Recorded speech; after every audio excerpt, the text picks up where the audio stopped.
students for the whole year.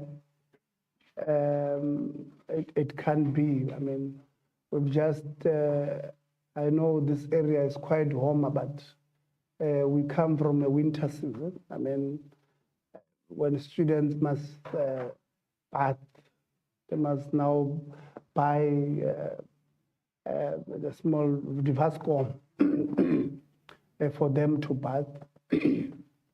When we have spent so much money in building the student accommodation, somebody, Vice Chancellor, must be held accountable. I mean, you ask a question to your people. Why do we have a situation where there's no hot water? You're getting different answers. One, there was a problem with the water going there. We tell them, but there's cold water coming out. So the problem is not, the supply of water there, it's something else. Somebody tells you, no, it's the geysers, they're being fixed. Somebody comes, different excuses. We went to other older residences, Vice Chancellor, where the conditions are just bad. And west part, it's female residences, so it's female students who stay there. The taps, they even have a rust on them. They'll tell you that water is not came out of those taps in a very long time. They tell you that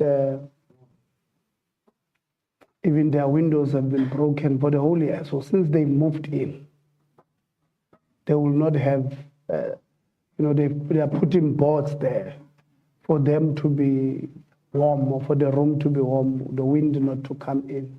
We went to one who said, it's on the ground floor, there's no butler, the door can't close.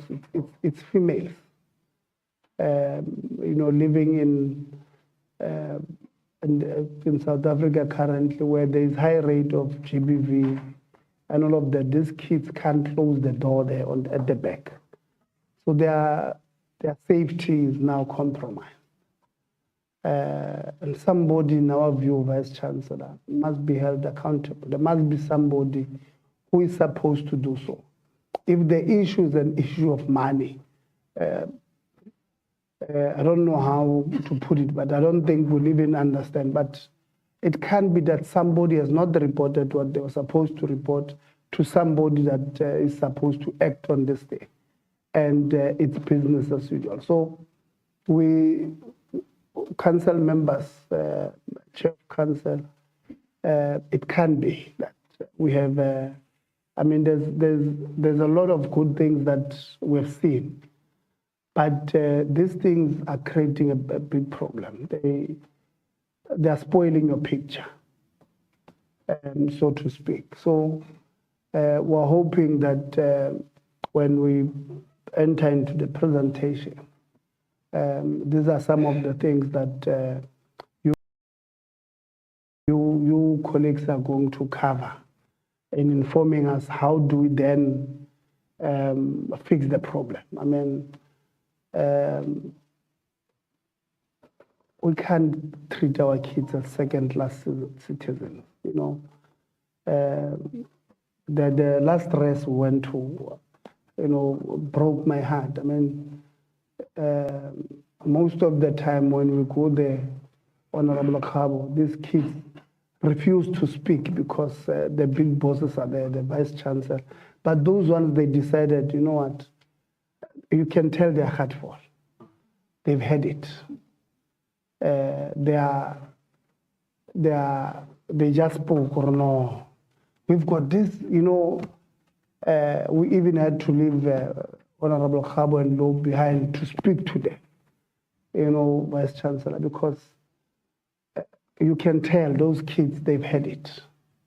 So let's honestly, there something must give, including the G block in the first in Richards Bay. There are certain things you must really fix. You enter into a block, The geysers are there. There's nothing that covers. Tomorrow they will be vandalized. The toilets, not the showers, no shower caps. It's just dirty there. There's paint that has fallen on the. You can tell already.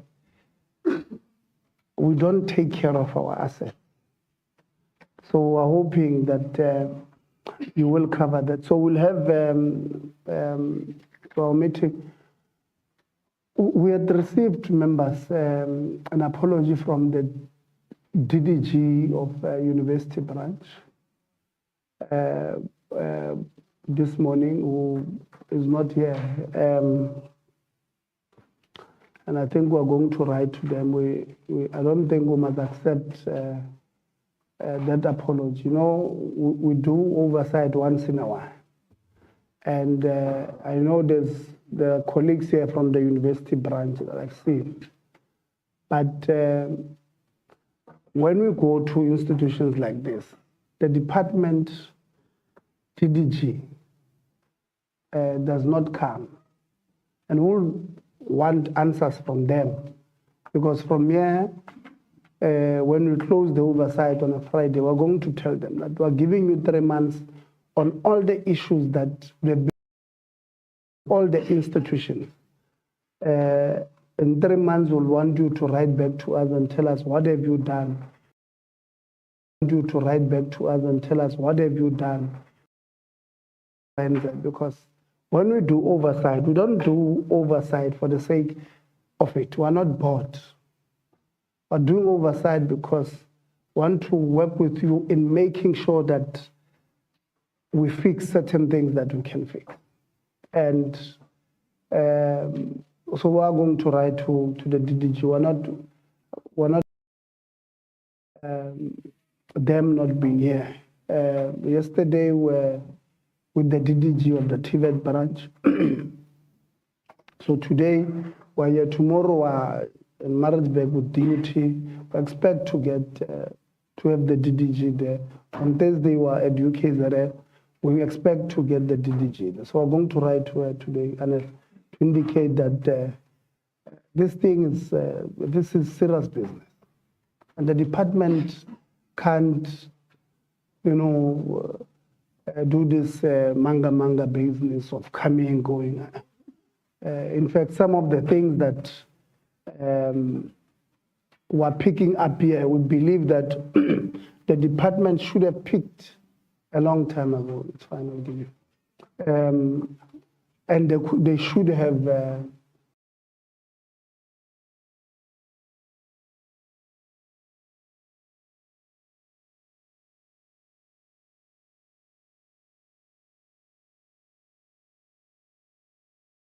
welcome Chair of Council with your council members if they are here, VC with your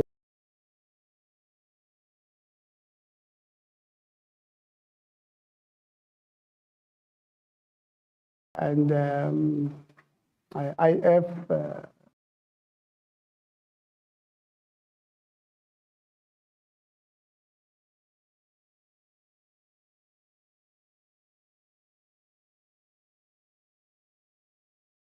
that far. And then, so we're going to have presentations for, and we're going to then give to labor and then the students, and then we're going to engage. So because we're starting late, members, it's 20 to 12. We must try and manage time. Like I said, we've got a very long drive from here to Pietermaritzburg.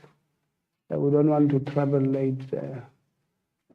We'll be on the N2 for some time, and then on the N3. So it's far. So let's manage time. Let's not take too long in our presentation. With I think written to you, Honorable Msezana, you wanted. Can I borrow a mic? Manager. Roving, can I have a roving mic? Yeah. I'm going to give Honorable Msazana. Let's hear what the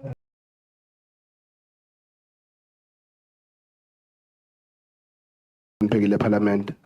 No, Chair, I don't want to on the matter of the DDG that is not present. Nonetheless, Chair, I would want to submit that as a member of this portfolio committee as well, that we actually write to the minister to express our dissatisfaction on the inavailability of the DDG, particularly because there is serious questions that she needs to answer because she's accounting for the university branch. So I would propose that we write to the minister to say that we're dissatisfied and she's been absent. I can't even remember when last we saw her in the portfolio committee meeting. So if she's no longer available to serve in this particular branch, she must say so, the minister must tell us. Perhaps she's been changed to assume other responsibilities. It was just that, Chair. Thank you very much. Thank you very much. Please give the mic. Is your mic working there? Yeah. No, thank you very much, Chair. Let me also note the return of the opportunity. But mine is straightforward, that as much as we give us time allocation to engage the reports, can you also do the same in terms of the management and other people in a long time indirectly, knowing that it will take us short time to engage them, so that's specifically give them time or allocate time for the thing. But then, Chair, I want to get what the same sentiments with what I would say about it.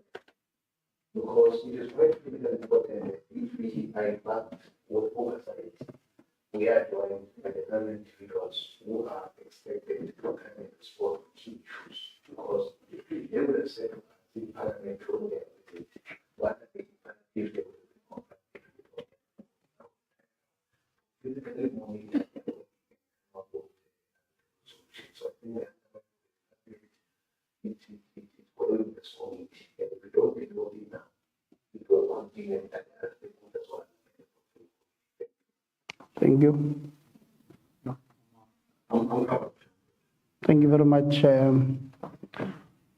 Chair of Council, I'm going to give you to lead the presentation, and when we give the university VC, I'm sure 40 minutes should be enough. Between 40 and 45 minutes to go through the presentation, but I want minus the opening of the chair from the 40-45, and then I think stakeholders were indicated between 15 and 20 minutes, and then I will just monitor it. Chair of Council, you can welcome us and lead the presentation of the institution.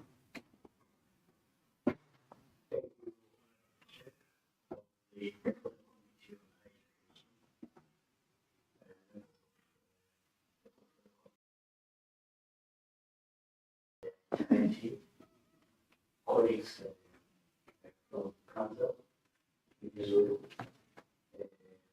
Vice Chancellor, team, executive national team, and all others who are present. Chair, I fully concur with your opening remarks. And one cannot argue against facts. The facts are obvious. Someone dropped the ball somewhere, and there will be consequences mentioned. For we know what has happened. Chair, we are a council that was instituted in terms of the institutional station of the University of Zululand, but observing section 29, 1B of the Constitution of the Council, which then says we have to provide the right to further education and make it available, progressively available, matching available resources. Why I'm starting the chair is because as an HDI institution, we always have this challenge. We love this university to look like it's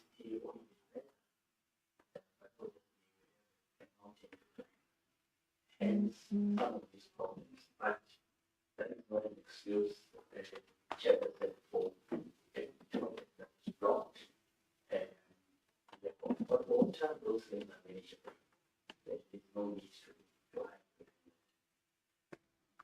Chair, we a council, I'm not going to go through the duties of council. All those things. That is to bring about stability. We know from our history that we've been born out by instability and being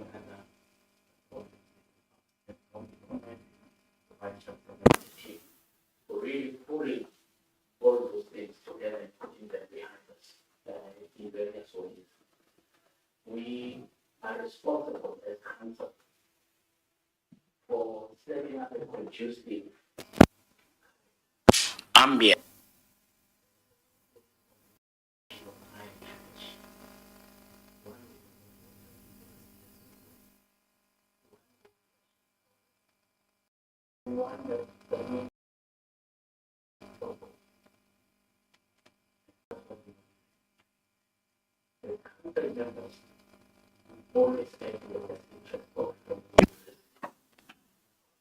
Chair, and we know that we have a long way to go, but we don't want to claim we are perfect. We continue to improve and beat our own standards. In terms of the architecture of council, Chair, we are functional, and our structures, constituent structures, being the institutional forum is also functional. Student representative council is in place. They participate on Senate and council. And Chair, we are well structured in terms of the composition. We have 13 external council members and 8 internal council members. Therefore, 13 external council members and 8 internal council members. Therefore, so that you don't have a situation where internal council members and executive management their own show with.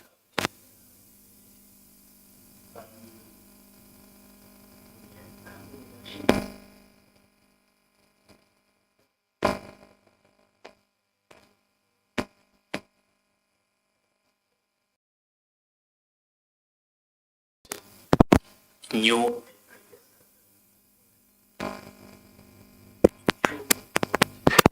is in and focus on legislation.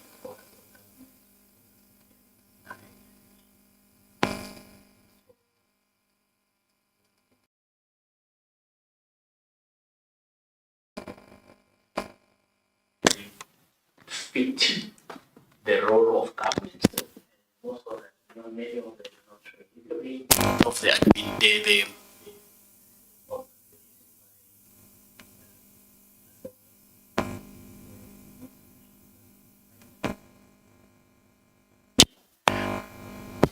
council members in those institutions were responsible for some of those problems that ensued.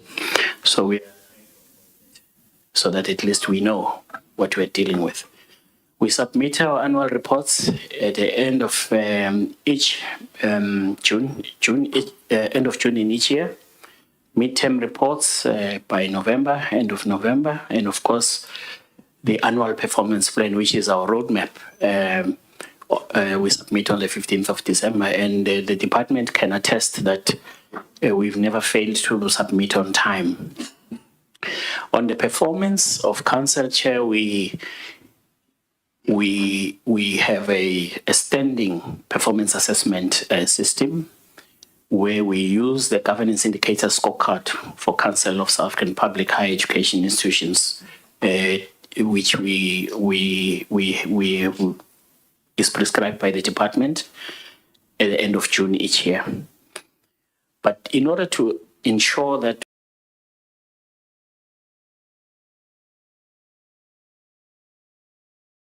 an independent assessment of our performance as council.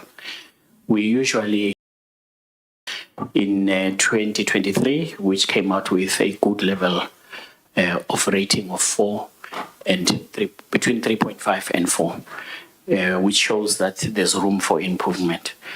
Chair, in short, this is the Council of the University of Zululand, and we welcome you to Kwazulu-Natal. The historical significance of this place is that it was a military base of King Shaka. He trained his soldiers on how to use the short spear, which is called Ikwa. So it's very significant when you are here in Kwazulu-Natal. I just thought I should throw that one in.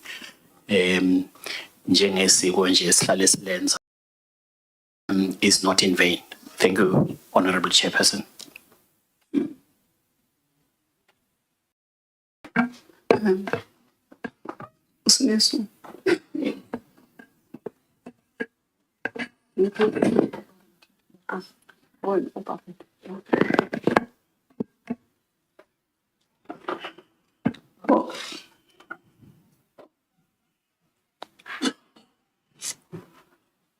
Good morning, Honorable Chair and honorable members of the Portfolio Committee, Higher Education officials that are here with us this morning, the Council of UniZulu. I want to welcome everyone here and say I am the one that is going to be doing the presentation. From how we have planned this presentation was that we look at the overview of the state of governance and administration, which I will not go through because the chair has already alluded to that. But I will now go to teaching and learning of the institution, the safety of security, institutional finances, overview of student accommodation and infrastructure development, the overview of research and innovation, partnership with industries for work integrated learning, successes and challenges of the university. Thank you very much. Go to slide 6. In terms of teaching and learning, we are using an approach that is guided by our Vision 2027.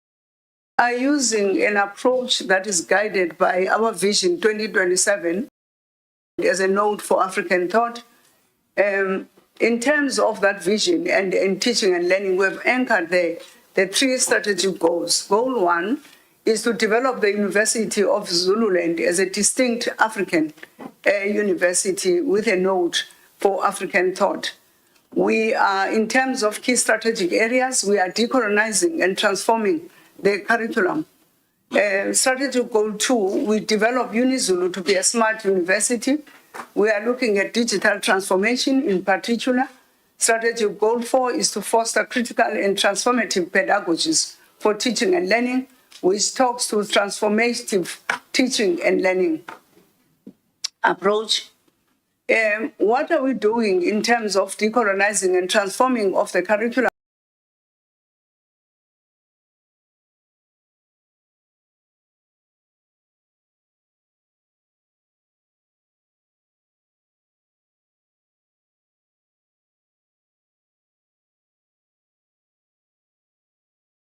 Have to transform anything because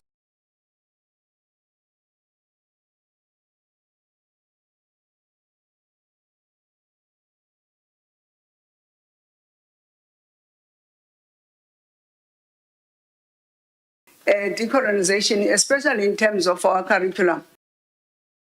The Eurocentric dominance and position African epistemologies, the languages, and indigenous knowledge system as a center of teaching and learning.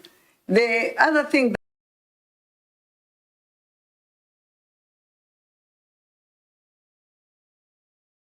show that curricula reflect African issues and perspectives. The selection and view of modules content for incorporating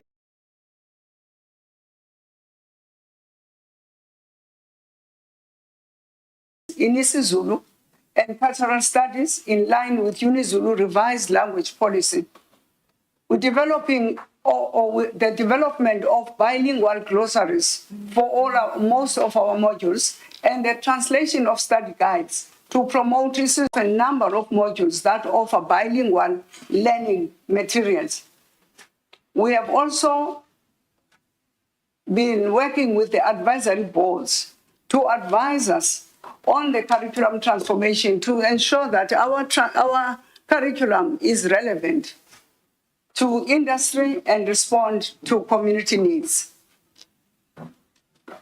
In terms of strategic goal 2, which is the digital transformation, we embrace digital transformation by using technology and digital tools to foster access to learning and encourage innovation and in preparation of students for the digital world. We adopt hybrid and multimodal approaches to teaching and learning guided by the digital transformation policy framework. This we have demonstrated in Richards Bay in the engineering building as to how we use adopt the hybrid and multimodal approaches. In so doing, we use multimodal text, for example, the visuals and the videos. We apply synchronous and asynchronous approaches to enhance flexibility and accessibility to students. For example, the live lectures and recorded lectures on podcasts and students to revisit the concepts. And this is what Mr. Magnan was explaining in Richards Bay, that we even go ahead and use YouTube as part of our teaching mode. We also hold discussions on forums on the learning management systems and online quizzes. The implementation of blended and online assessment policies to guide digital transformation. We use the LMS platform for blending learning. We use smart boards and ideal hubs for interactive teaching and learning. In terms of strategic goal 3, which is transformative teaching and learning, we embrace diverse epistemologies in line with UniZulu Vision 2027. We promote inclusive and active engagement of students to foster critical thinking and problem solving. This entails renewal of pedagogy and a culture of openness and critical reflection. We offer staff development programs to ensure innovative and transformative pedagogies. We have also spaces where we open up for people to share the best practices in various areas. For example, we host the academic week, colloquia, and conferences. How do we support our students' learning then? From first year, the first year experience program, we're navigating students that are coming to university first time from home to university life. The program involves the academic journey, financial literacy, the health issues, the psychosocial support, so that students can know how to navigate within the university in terms of their learning, their teaching, their social skills as well. We are training our students on academic and digital literacy, including the LMS Moodle and other digital platforms. We have got a well-coordinated tutorial and mentorship programs. We are funded heavily by DHED on the UCDP grant. DHED funded foundation programs at University of Zululand so that we focus on increasing in the Faculty of Commerce, Administration and Law. In particular, we've got a foundation in accounting. We also have foundation in the Faculty of Science, Agriculture and Engineering. Our students are also placed for experiential learning through the WHEEL program, which is work integrated learning.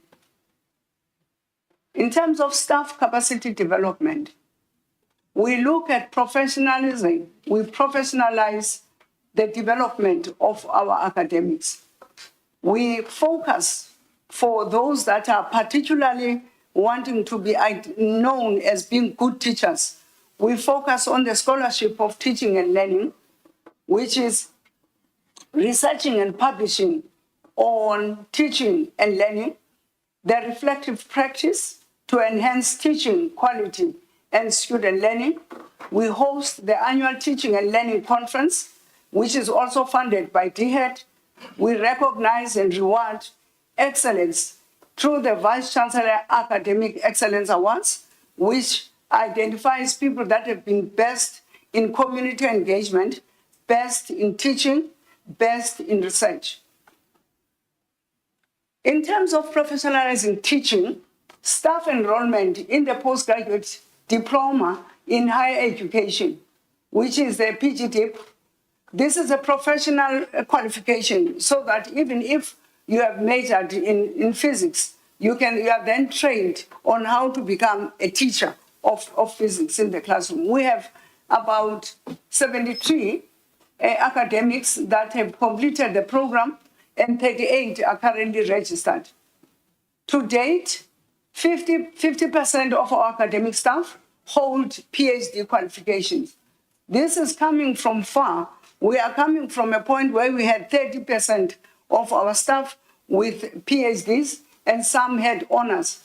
We have dealt with all those cohorts, and today we are sitting at 50% of our academic staff with doctorates. Staff participation in higher education leadership management, which is HELM programs, particularly we focused recently on technology-enhanced teaching and learning. Staff development workshops on transformative and innovative pedagogies. We also will work on the online assessment and portfolio development. And also is part of staff capacity development, transforming UniZulu into a hub of intellectual engagement. We do what we call the Vice Chancellor webinars or series, which focuses on the pedagogies and the ontology of being an African node as a university. We do that one lecture every semester by inviting luminaries for across the borders, South Africa and all. I'm moving now to student enrollment. The student head count is student head count that talks to 2022 to 2025. Student enrollment profile reflects, sorry, your thing is closing my presentation. Can you pull it down? Thank you. Excuse me for that. The student enrollment profile reflects consistent year-on-year growth in headcount from 2022 to 2025. Specifically, enrollment is increased or was increased by 4.22% from 2022 to 2023, followed by 8.92% increase from 2023 to 2024, and a further 5.45% growth from 2024 to 2025. Enrollment trends. This is how we are showing what are the head counts looking like per faculty. We have given the indicators there to say what color reflects which faculty. But most importantly here is to show that the enrollment trends per faculty indicates that the Faculty of Science, Agriculture and Engineering, as well as the Faculty of Commerce, Administration and Law, reflected the highest enrollments during the years 2024 and 2025. And this is in line with university's enrollment plan and size and shape of the institution. The higher allocation of numbers for those two faculties was a strategic decision by the university. This was done intentionally as part of rationalizing the program qualification mix within the SISM category framework.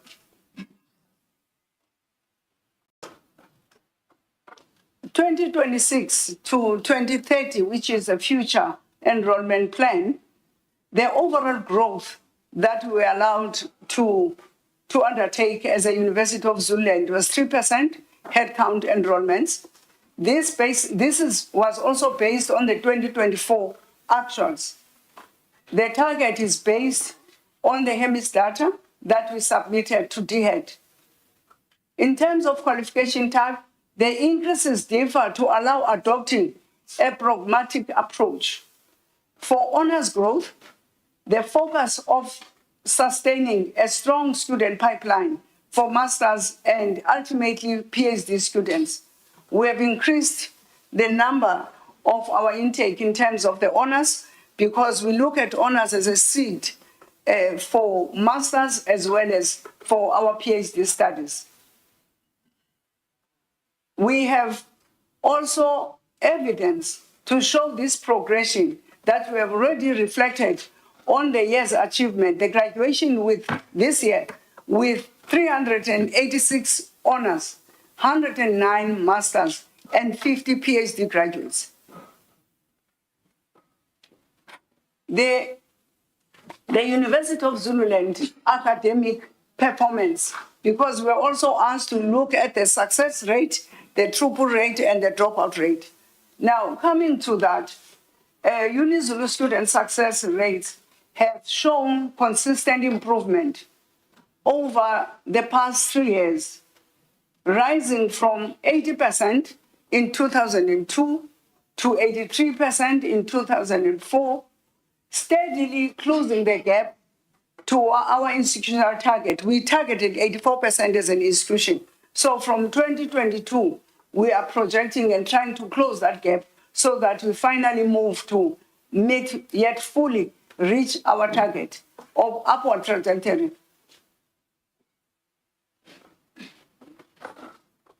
In terms of student performance and graduation, we have used here an example of an undergraduate that is taking a 3-year and an undergraduate that is a 4-year program.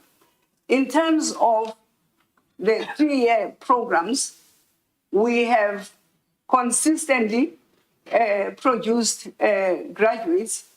The data that we present here depicts that 2,112 first entering students for the first time enrolled in 2022, 32% graduated in record time, and 20% cumulative dropout rate, while 48 were still enrolled in 2024.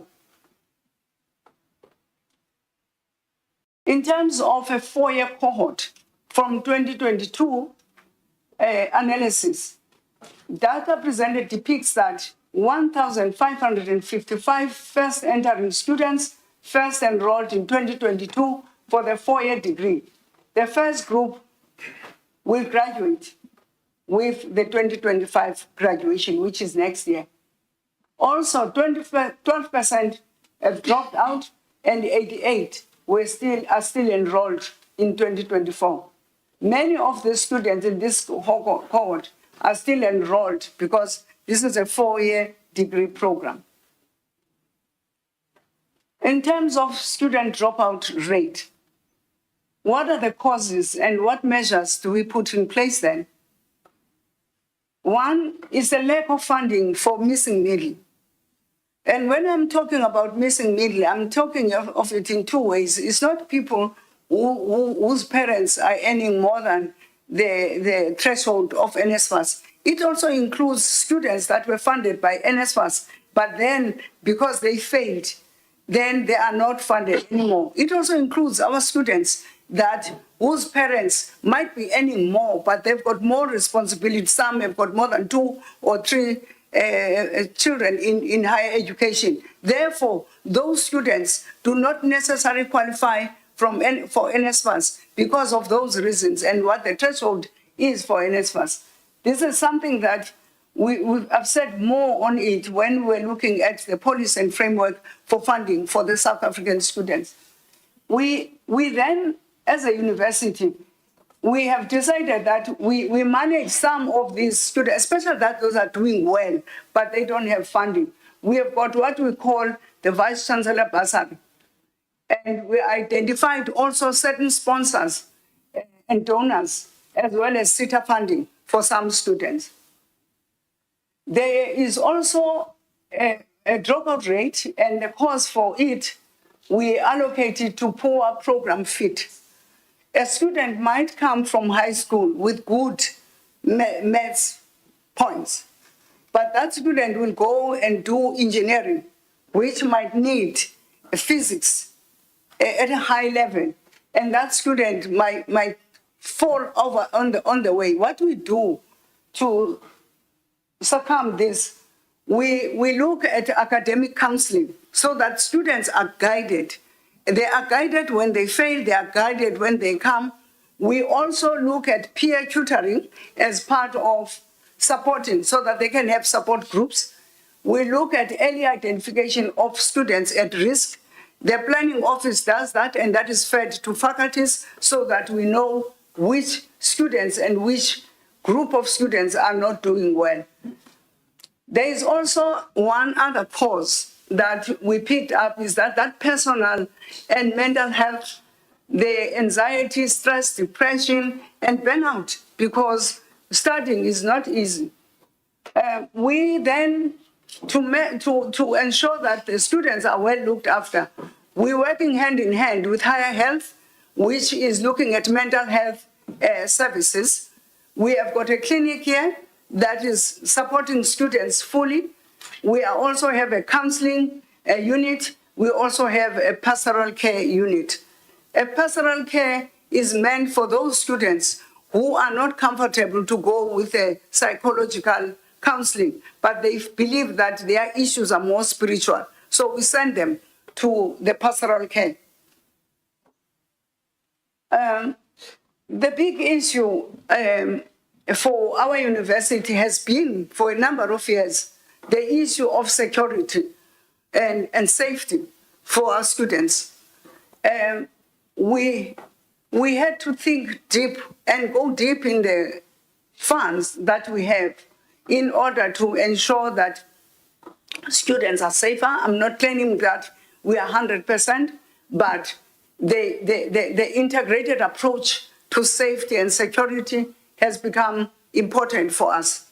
One of the challenges that the honorable members, they know that we had a challenge where we could secure the students that are here on campus, but we had a problem reaching out to students that are living in Kwazulu ngaphandle. That has become a problem that for a long time, the university, we looked at our coffers and we say, how do we afford to protect each and every student that is out there? Until we did some research to say, what are other universities, what does UJ do for students that are not on campus? Because we can't not protect these students because they're not on campus. So then we used an integrated approach. We have got a 24/7 control room, which handles crime reports, alarms, radio comms, after hours help desk, lost and found desk is also there. We are very high on surveillance. High-tech cameras with recognition features, footage, and securely stored in cloud. The biggest challenge from what I was saying was, one, you were not safe inside the campus, you were not safe outside the campus, and one of the reasons is that we did not have the title deed so that we can fence the university. We got the title deed. We have started with the secure boundary, with access control gates that you see in front so that we prevent unauthorized entry. I don't want to use Dr. Kala's percentage, but he said it's 70% finished, but all I can confirm is that we have started fencing the university. The perimeter fence is now on. The safety app for every student that is here. The SRC plays a role at the beginning of the year with the service provider of training students on how to get emergency quick response. If you are panicking or anything, you can press the button and the help will be there. The app has got a GPS for quick emergency response. We also look at safety and security in terms of the policy frameworks. We have got a protective service department policy. The investigational procedures are there. We've got traffic policy regulating campus traffic.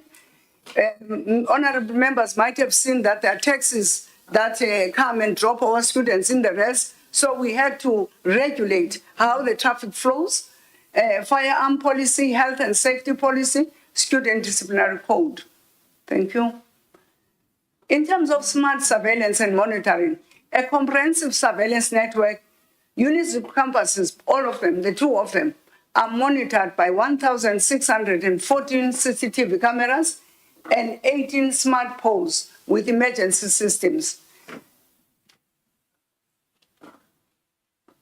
We also have advanced AL analytics detects, which includes suspicious activities and security threats in real time. We also enhance security outcomes. The system improves crime detection, response, deterrence, incident investigation, and reliable footage. We also have an incident monitoring and reporting, which reports document on health risk, community gatherings, substance abuse, and suspicious activity with key apprehensions. There are biometrics and vehicle access at the gate. What that system does, it does facial recognition.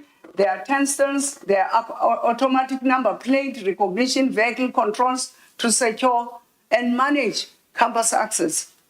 The real-time emergency alert, a mobile SOS safety app sends a real-time alert with allocation, sharing the quick emergency response. We also have a bulk safety communication. And urgent safety updates are sent via SMS, emails, and app notification to keep everyone informed. We have got armed tactical teams which respond immediately to incidents on campus and surrounding areas. I must also allude to the fact that the Mtunzini police station is our partner in terms of safety and security. Whenever we have got issues, we call them and they are here always on time and support us fully. The GBVF awareness and prevention interventions. The gender-based violence and femicide is deeply a serious and complex issue that can affect the broad academic community, students and staff at university. We take firm stand against GBVF. We've developed a robust policy framework to mitigate and support intervention towards incidents of cases of GBVF. The policy frameworks include sexual harassment and GBV, employee harassment policy, gender equity and inclusivity, grievance policy. The contributing factors to GBVF are multifaceted. As such, university has adopted a multi-pronged approach, and we focus on one, the policy, regulations, and guidelines. We also know that the policies will not do the work. We then have got a way in which the policies are aligned with national laws on GBVF and sexual violence. All policies are on intranet so that people have access and they are aware of. We support services, we have got Zulu counseling via the clinic. This is for students. Referred services, we refer our students to Ngwelezane Hospital, and sometimes we use our own internal support staff. There's legal aid via Zulu Law Society services, where students are practicing, especially the law students, to be lawyers themselves and assist their peers. Safe and reporting channels, we have got the Protected Services Department. We have got a dedicated room with a psychologist in that department. In terms of education and awareness, we've got awareness campaigns to eradicate and to teach and educate about GBF.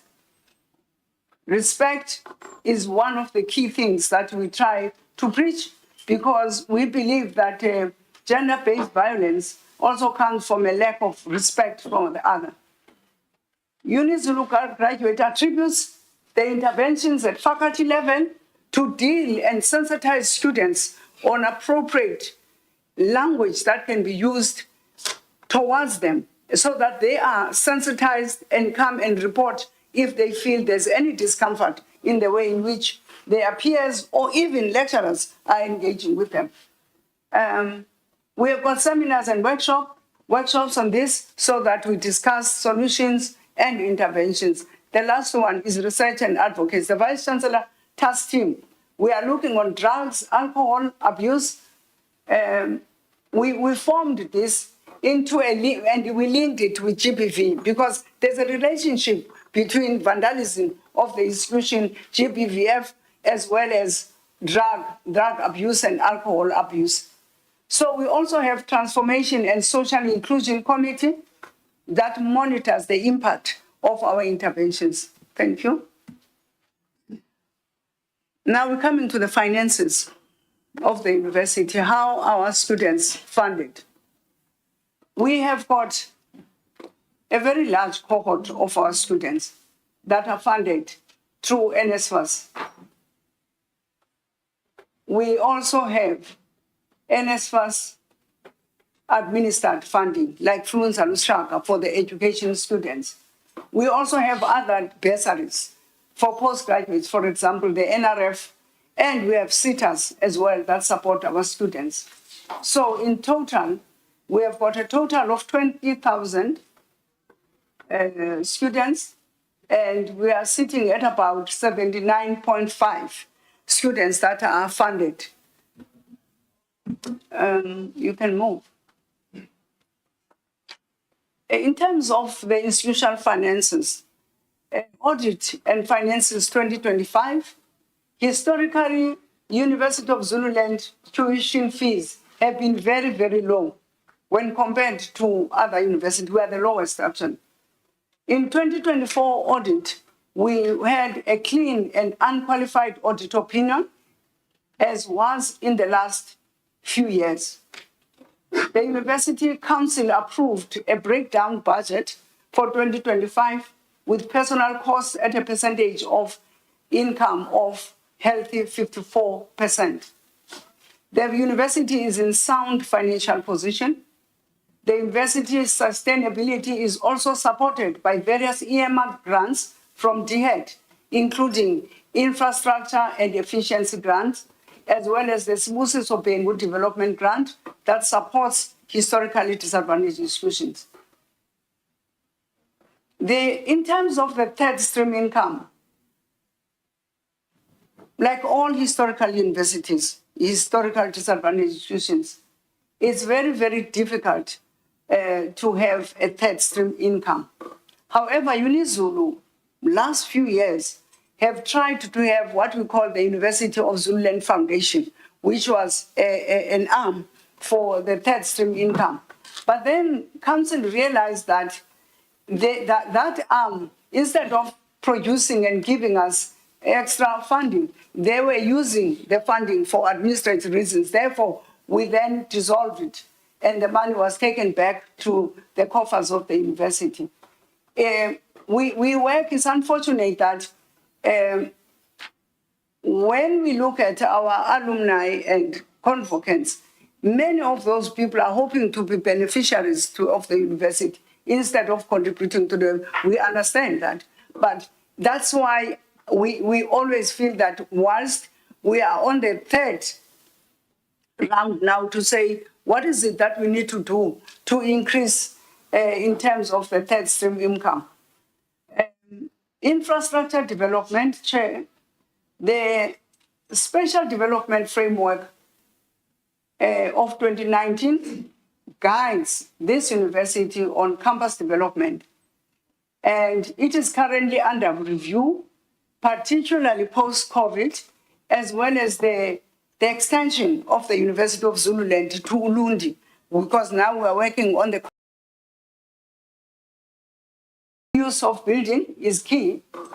You picked up this morning that even though we are doing well in terms of refurbishing so that the buildings can also be reused, we are not doing very well in terms of maintaining those buildings that are old.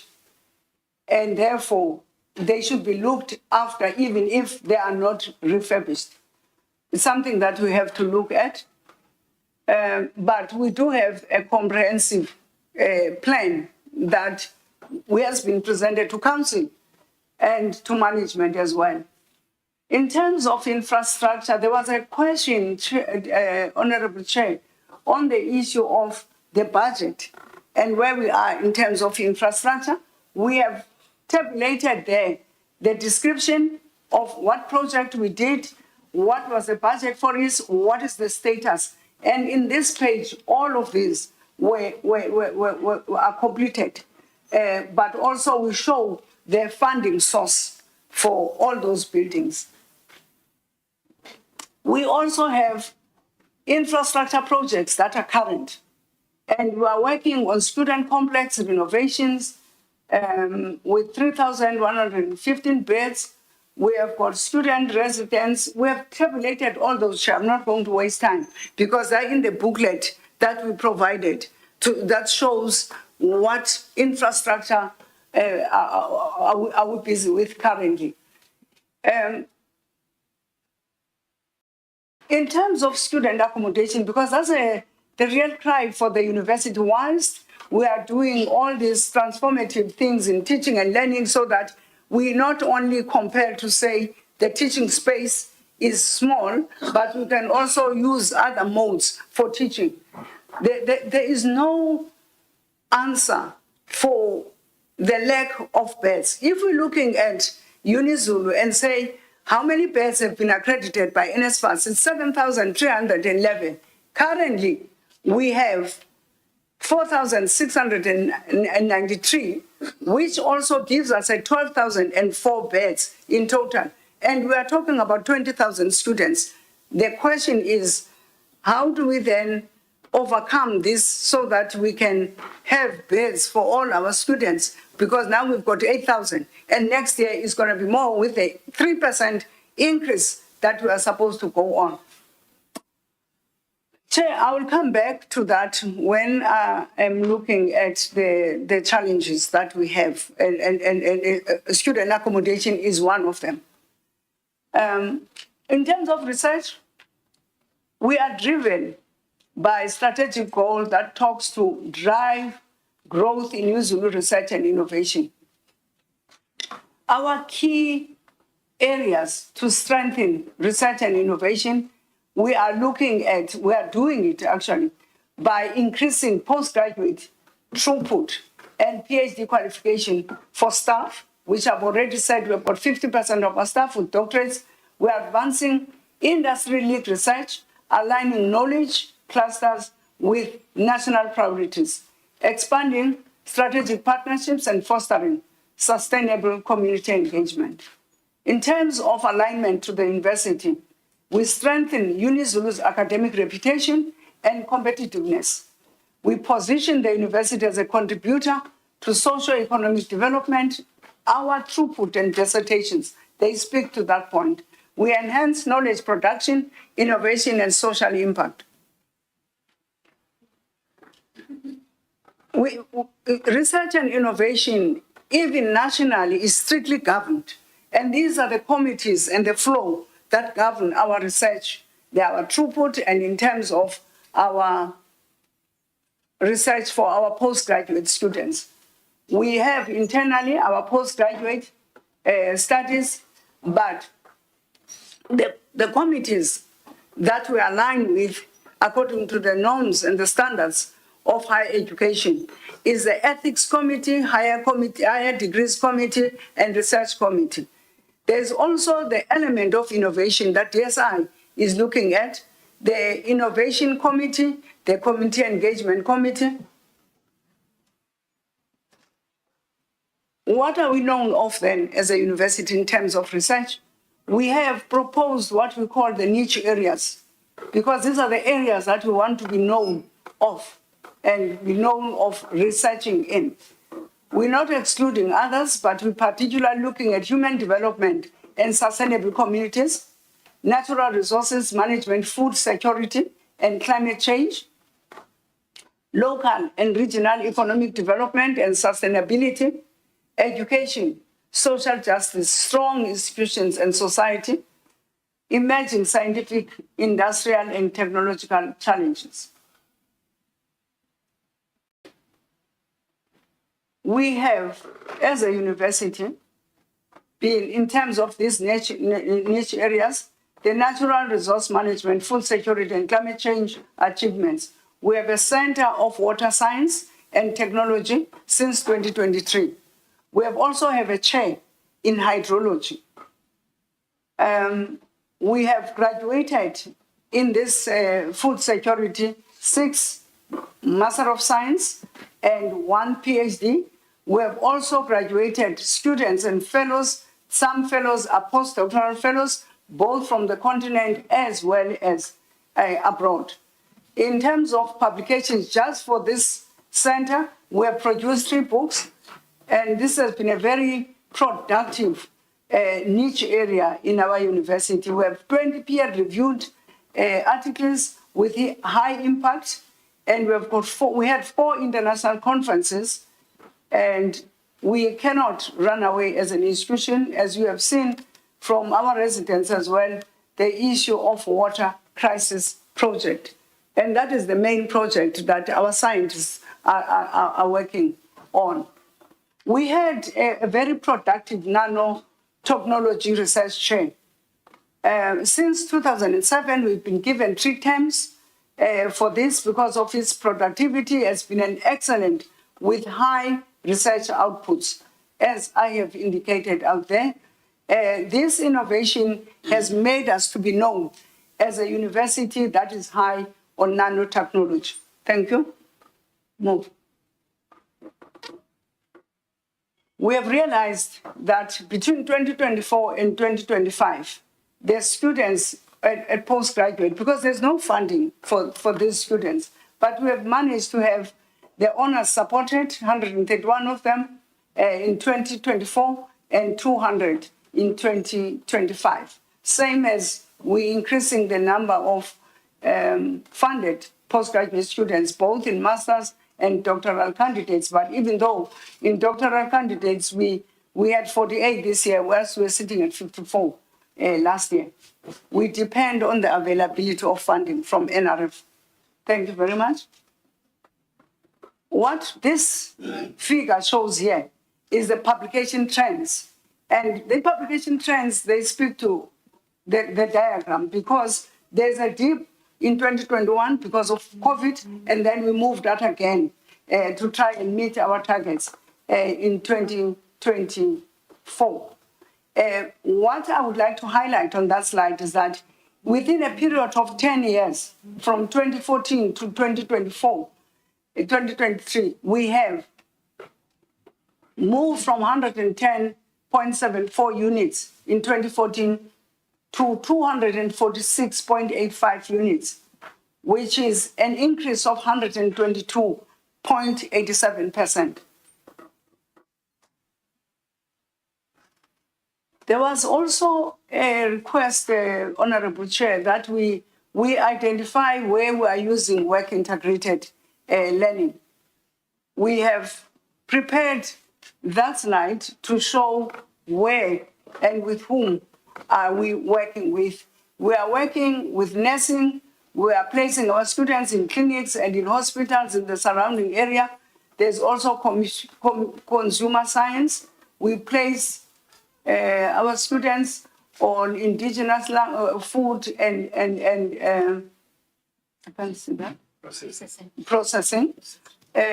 Right up to social work, we have got departments that we have identified that we post our students with those industries so that they do the work integrated learning.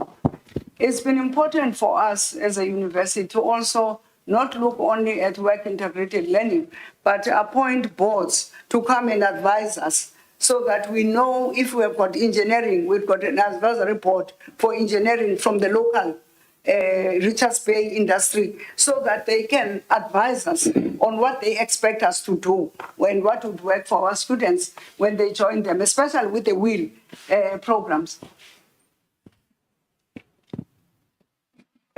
What is it that we have achieved as a university? I can count so many, but I've just picked up the accreditation of postgraduate diploma in accountancy. UniZulu first did not have an accounting as a degree. Now we've got a degree in accounting. Not only that, we have also been accredited to train our own chartered accountants. Stop going to UCT and we train them here. And that is to start in 2027. We are accredited in 2024. We are working on the accreditation by SAICA so that now we become that center. Awards on NRF Acceleration Award, we received that. We were chosen as the best accelerating institution. We've got engineering. The first cohort of our engineering students graduated last year, this year, beginning of this year. And it is great to say that we graduated 19 from the first cohort, and all 19 of them, by the time we were coming for graduation, they were all employed. We also have the social work and the Faculty of Education programs that were not accredited. They are now fully accredited. We have got the infrastructure. We have refurbished the Matiba that has already been seen. In terms of global rankings, we are proud to note that some, I think about 5 of our professors have been on the top 2% of researchers globally. We have produced 5,695 publications, and we are cited in 69,698. We're not racing as the University of Zululand to be amongst the highly ranked, but we are focusing on the matter and the students that we are dealing with so that we produce the best researchers. And we also make sure that the research that they do is relevant to serve the communities that we also serve as an institution. In terms of institutional audit, in 2023, the university underwent an institutional audit. We successfully addressed all recommendations that were raised, and we are now processing and continuing with a comprehensive improvement plan to strengthen our systems. I'm about to finish. We were also asked to look at what challenges do we have. And I'm going to repeat this one because it's a huge burden on our university, the funding constraints. One of the things that has happened was that we started engineering out of excitement, but little did we know how expensive it is to service engineering. Yes, they had supported us with all the beautiful machines that are there. The staffing is heavy, and we have applied through DUHED to say, before we started engineering, we should have been considered for seed funding so that we can afford the number and the high level, the volumes of teaching staff that we need there. Subsidies, only from 2026,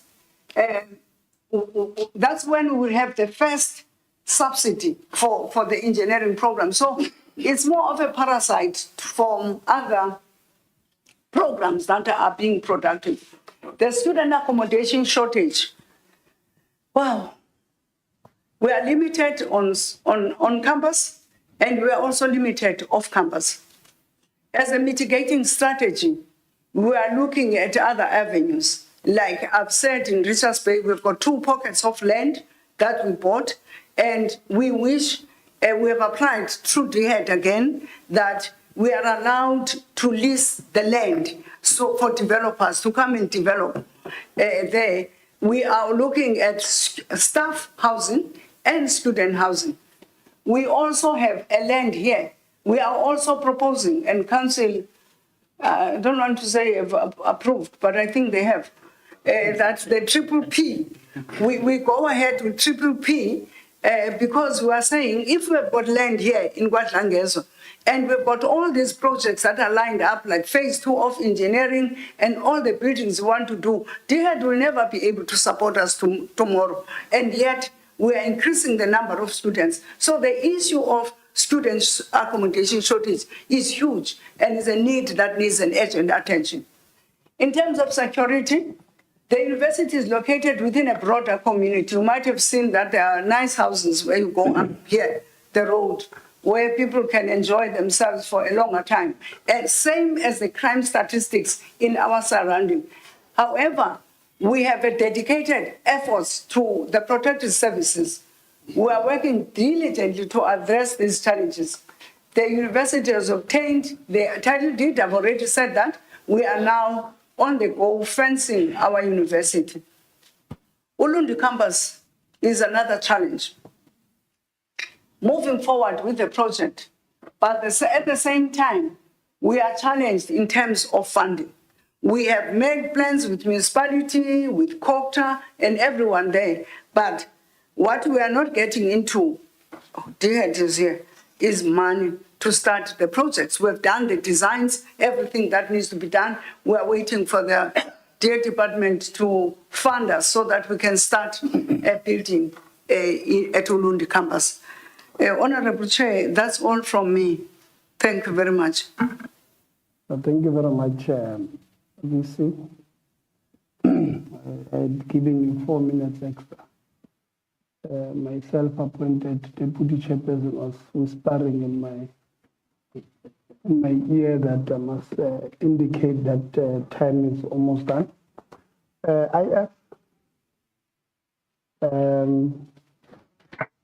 Who's going to run the presentation for you guys? Oh, it's there. Oh, thank you.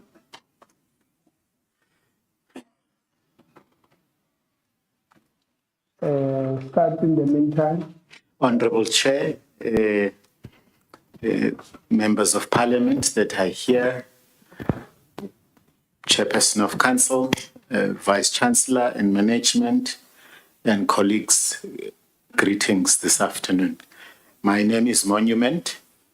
I'm going to present the IF report, which is divided into 3. 1, state of affairs, identify challenges, and the last one, recommend future strategies. So what is on the screen at the moment is members of IF. Who are they? Could we move to the next slide? Background.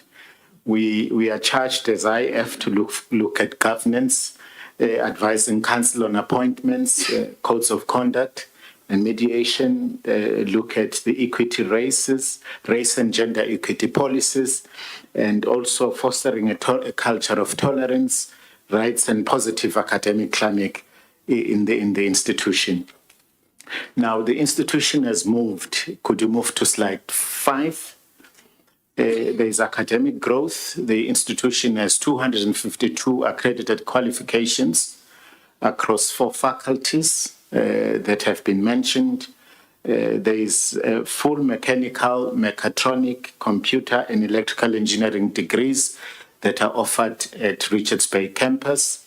The curricula is aligned with national and regional skills needs, and we are gearing up also on the node of African thought. The Vice Chancellor spoke at length about that.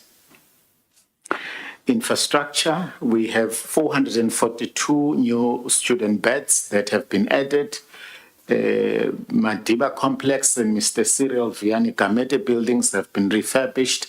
The honorable members have seen that. We took a tour this morning, and there's a new facility, the Professor Bonginkosi Emmanuel Blayton Zimande Engineering Building in Richards Bay. We were there. There is an upgrade in labs, lecture spaces, safety, and energy systems. When we took the tour, this was made clear to us. Student success and engagement. The students are excelling in entrepreneurship, innovation, and research in competition, showcasing both creativity and impact. There is access to new support services, including a campus safety app, which the Vice Chancellor alluded to, so that to improve student well-being and security, which is very important. Slide 8. Research and knowledge production. The university has hosted international conferences. One of them, which has just taken place, is SACE, South African Association of Education in Bali, held in Richards Bay, and the Environmental Science Conference, which was held in Durban, to strengthen its global and academic profile. Academics are widely publishing. That was alluded to from the VC's report. They secure grants and produce impactful work that contributes to solving societal challenges. Governance and leadership. This is the IF overview. There's transparency in decision at this university, and responsiveness to student concerned have improved. The SRC president is here, and I'm sure he will attest to what I'm saying.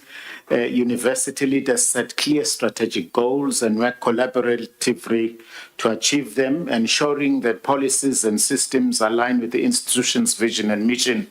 The Vice Chancellor, I have spoken at length about that.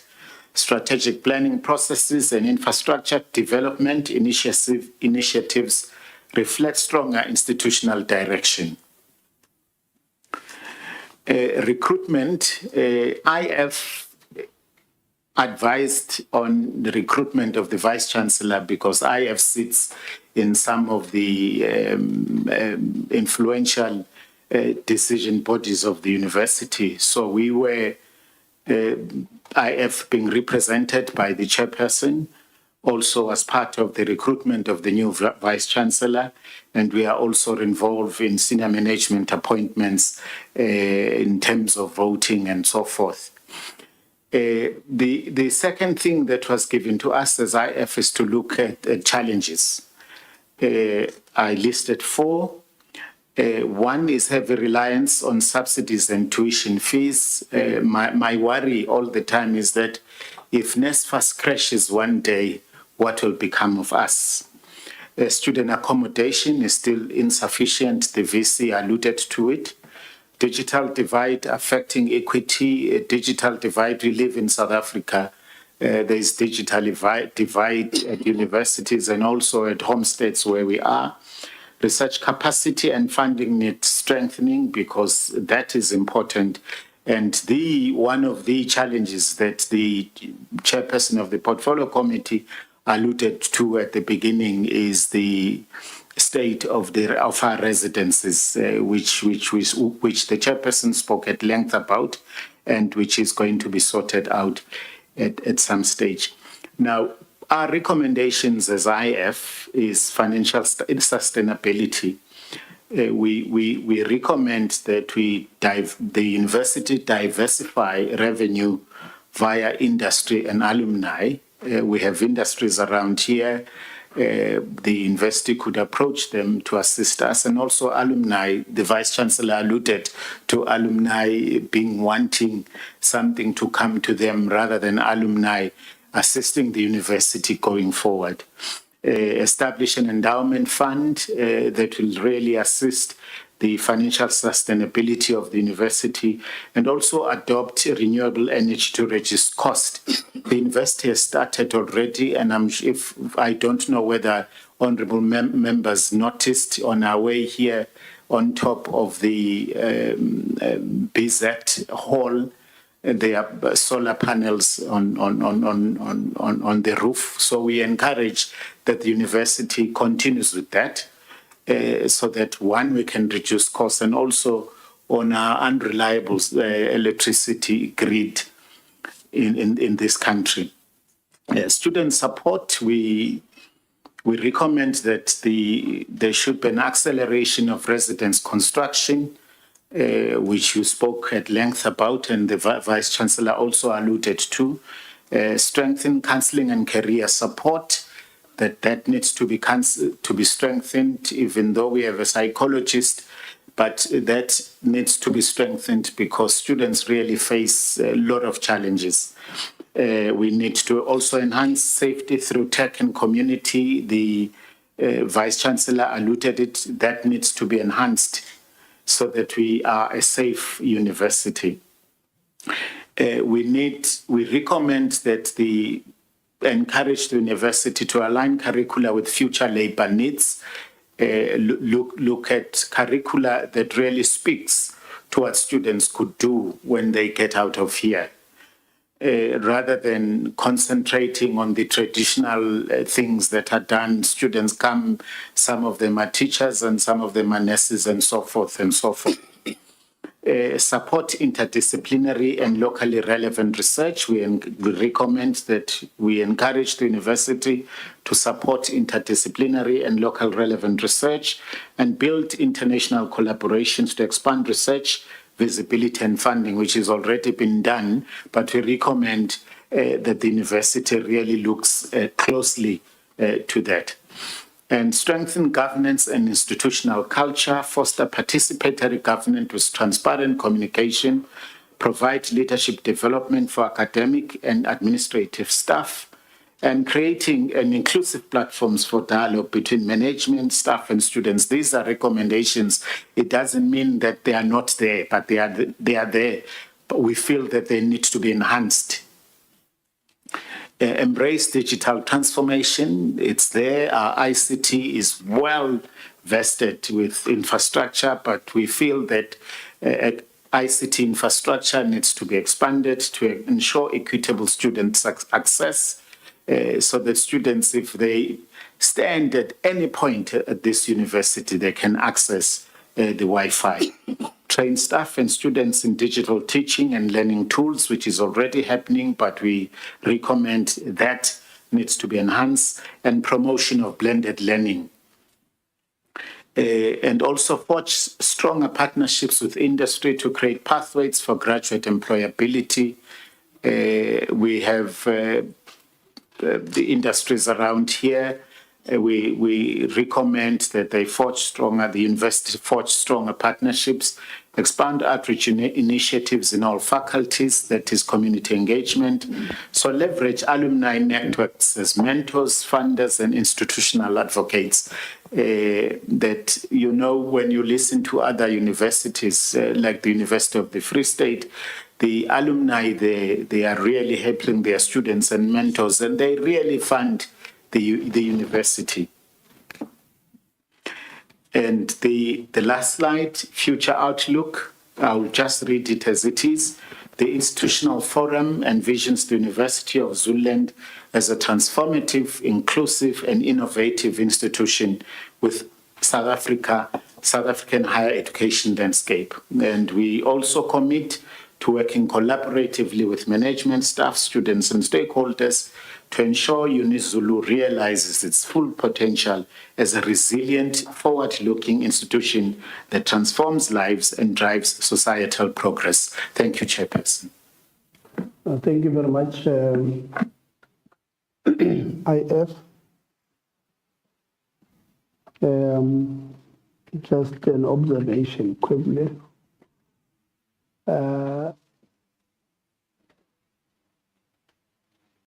Alumni will not be very happy with you. Just an observation. Secondly, I think maybe there's a problem, but the electricity grid in South Africa is very stable. It has been stable at least for about 17, 18 months. But I agree with we are just using a wrong information to support a very good program of solar and all of that. The grid is very stable. Sputla will fight with you if you say the grid is not stable. Labor, Prof. Mhlongo, are you doing the presentation? Okay, Labor, take us through. Greetings to the chair, and the Honorable Portfolio Committee members, the university management, and the colleagues. I will go straight to the presentation where I will outline the rationale for the establishment of the Management and Labour Consultative Forum at UniZulu. In 2016, we had a protracted, very long strike that took 3 months, which led to the large number of NEHAW members resigning from the union. Then after that resignation, this basically meant that certain statutory rights which NEHAW previously enjoyed, NEHAW could no longer enjoy. To mention a few, like the right to collectively bargain with University of Zululand management. Then to advance labor, peace, social justice, and to ensure that employer and employee relations were not compromised as a result of the absence of the representative trade union. We really appreciate that the university came up with the suggestion that we need to establish a UniZulu management and employee consultative forum with the intention to fill the vacuum. And as employees, we really applauded that decision because we were happy that we are still going to have a voice, though the NEHAW is no longer meeting the threshold of being recognized as a union at the university. The Management and Labour Consultative Forum, which serves as a platform for consulting between management and staff on labour-related matters. This forum comprises of representatives of both employees and university management. All 4 faculties have representatives and the support staff, and also the members that come from the management side to ensure that this forum reflects the occupational and demographic structure of the workplace. Employee representatives to this committee are elected by each respective faculties and the professional support division employees. I am presenting here as the representative from the Faculty of Education. The members of the MLCF suggested my name that I should come, as I was a long member of the NEHAW and I've also served as a representative in this MLF. The current long member of the NEHAW and I've also served as a representative in this MLF. The current Rutando, she's an admitted attorney and a senior commissioner of the CCMA with extensive experience in employment law and employment relations. We've seen her, we've had meetings that are chaired by her. We are working very well with her as the MLCF. The MLCF provides a platform for both employees so that they can ventilate matters of mutual interest, among others, the restructuring of the workplace, performance management. However, that excludes the grievances and misconduct cases. Policies and procedures and general communication on organizational decisions and plans.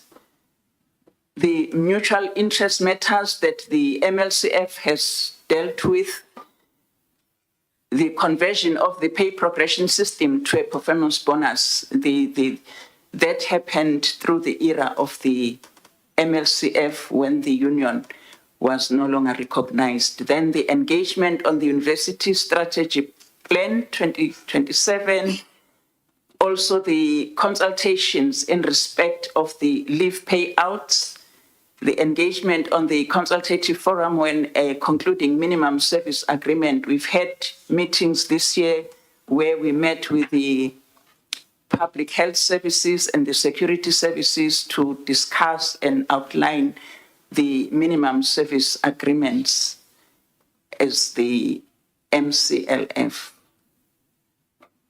The future consideration to enhance the services of the MLCF, we recommend that there should be increased communication with members on meetings to be held to encourage submissions of the issues which can be added to the agenda. Because when we are to hold meetings, the representatives across faculties and support staff members are encouraged to bring the items that come from staff, which should be presented at the meetings. We also recommend that the encouragement of employees to provide the written inputs so that they are included, should they wish to do so, so that even if the particular sector is not represented at a meeting, but there are written inputs that should be submitted and discussed at the meeting.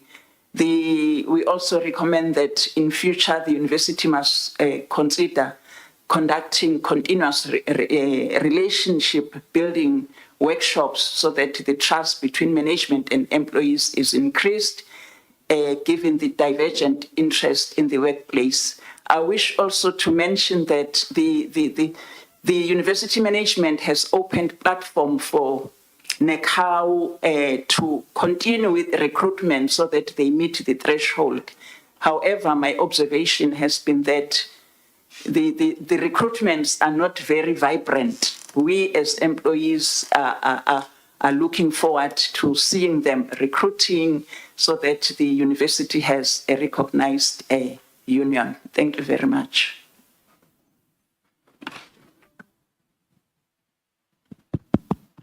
Thank you very much, Labour. The SRC, you also have 15 minutes, precisely 15 minutes. And Labour was right on time. Your time was going to end on 12 minutes after 1. So SRC, you have until 20 past. Greetings, Chairperson, and also members of the Portfolio Committee, Chairperson of Council, Vice Chancellor, members of Senate, and everyone who's here today. My name is Talent Azong, the SRC President. As I've been requested by the Portfolio Committee to do a presentation, I would like to start with a state of affairs of the university from the student perspective as follows.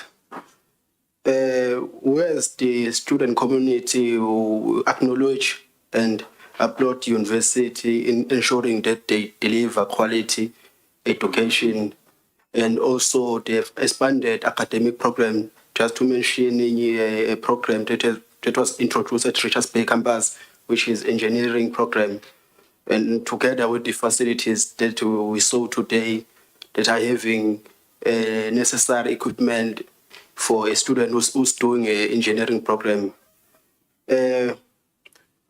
We also like to commend the university leadership for recognizing the student leadership in so many instances where we as student leaders, as who are elected to represent the students, who are the voice of the students, whenever we have the issues that we need to raise with the management, they always give us a voice to say, this is what we as the management can come up in solving student issues. There's also a progress in registration, financial exclusion and allowances disbursement. I want to state that this is my second term as the SRC President. Last year was the SRC President, even this year. So there's a huge progress in registration. Almost last year we registered almost 100% of students who were facing financial exclusion, students who are owing to university. And we also want to applaud the management for always giving us time to negotiate with them whenever we want to propose the student must register. And also, even this year, we have managed to register almost 100% of our students. I think on our statistics, we have about 1,210 students who were financial students that we as the SRC have assisted using the SRC budget or coffers.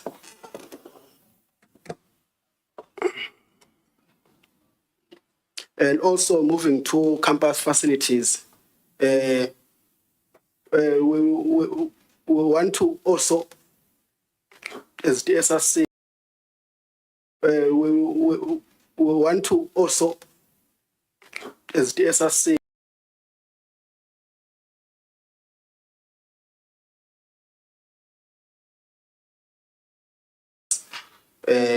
as well as we've seen the new student accommodation at West Diva, and also their ongoing project of student accommodation at East. I think two that are on campus, and also even lecture halls are being upgraded compared to years back. There is more technology that is being introduced, ensuring that the teaching and learning is efficient. And also the planned university Ulundi campus that will introduce more spaces for our young brothers and sisters who are on the edge of enrolling in institution of higher learning. It showed that the university is trying to expand and also play a vital role in ensuring that each and every child in South Africa have a chance to start in a higher institution as long as they qualify and they are deserving to be part of the institution.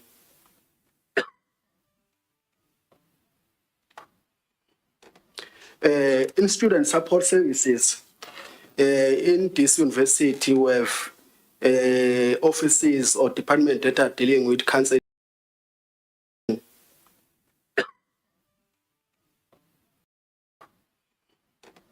In student support services, in this university, we have offices or departments that are dealing with counseling.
contradicting with the reality of the accommodation. Safety concern for off-campus students to crime. As we all know that this university is a rural-based university. For the past few years, we've been having this issue of students being victims of crime around campus because there is no police station. And we've been trying to engage relevant stakeholders. I think last day we had a meeting with SEPs to say we need to develop a way of trying to get back the police station around the campus because it is reported that in history there was a police station around Guadlanges. Don't know what happened. And also the finding of students by NSFAS tolerating to drop out and financial exclusion. This has been an issue even last year. Tolerating to drop out and financial exclusion. This has been an issue even last year. Tolerating to drop out and financial exclusion. This has been an issue even last year. Tolerating to drop out and financial exclusion. This has been an issue even last year. Tolerating to drop out and financial exclusion. This has been an issue even last year. Tolerating to drop out and financial exclusion. This has been an issue even last year. Tolerating to drop out and financial exclusion. This has been an issue even last year. Tolerating to drop out and financial exclusion. This has been an issue even last year. Tolerating to drop out and financial exclusion. This has been an issue even last year.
NSFAS has established this new project of having contract with as accommodation providers that for this kind of institution that is rural based, we have stated our issues, our outcry student, especially for accommodation that are exploiting our students.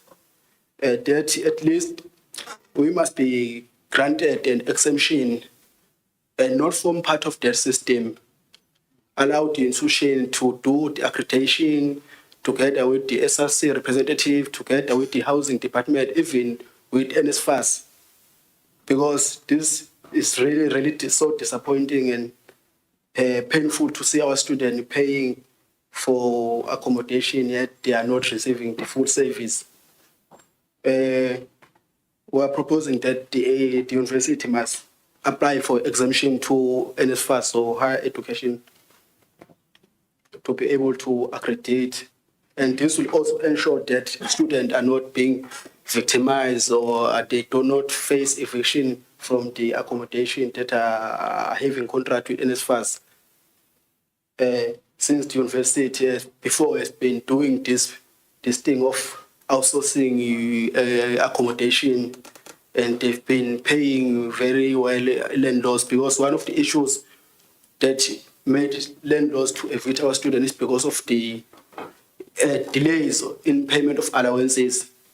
You will go there trying to engage the landlord to not evict student, then they will say that he has not received his or her allowances for accommodation. Then that is why they are evicting our students.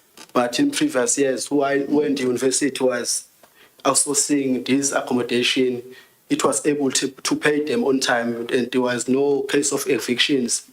And also the SRC, even housing, had the authority to make those landlords accommodation to account, because there are even cases where students who are staying in NSFAS private accommodation, they have no security yet. On the NSFAS portal, it is appearing that the landlord provides the security, yet there is none. So we propose that the institution must apply for exemption.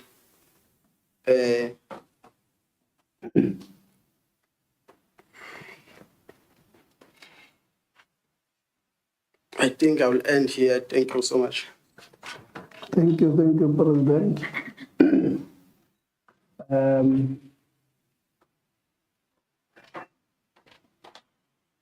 It's 22 minutes past 1 BC.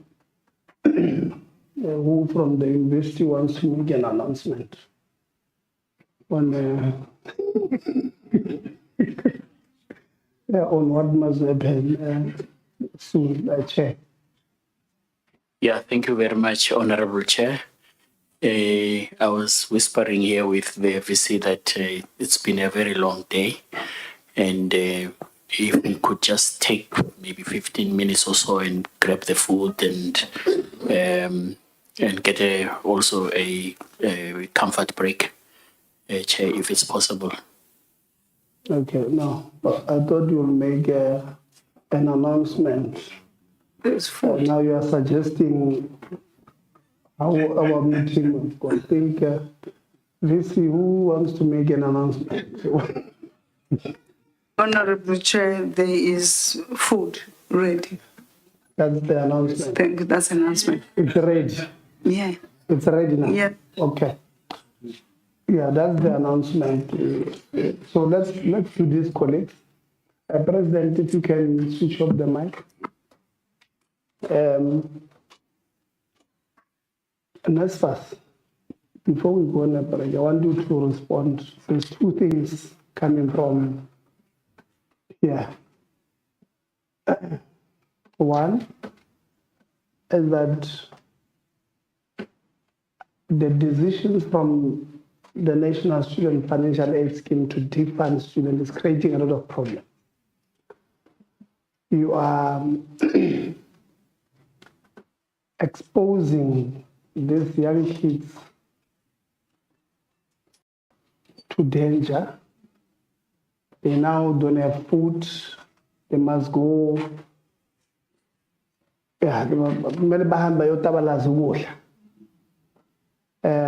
Some guys, they will probably try and rob people, get shot, get stabbed, get arrested.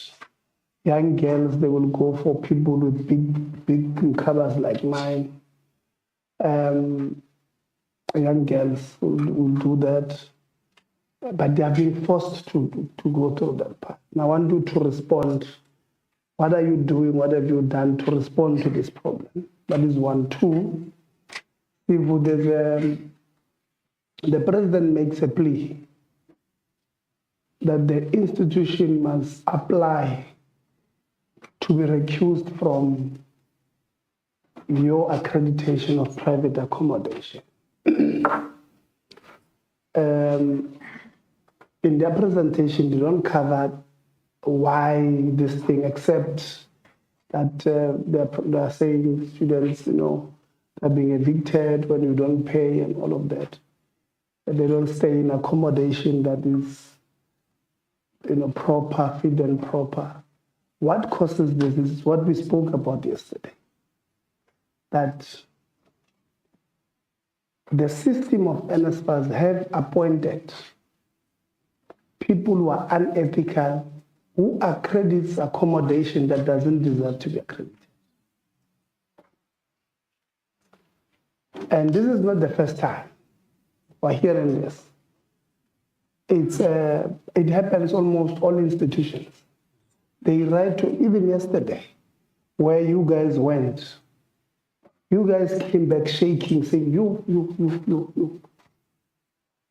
That accommodation is even like you would call it accommodation.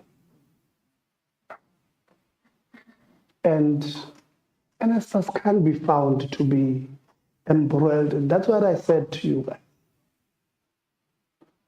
Even here, we must work with the institution to identify this accommodation. So if it means that you must have a team that will come and go and inspect this thing, and they will say, these 20 accommodations have been have been accredited by Tebo.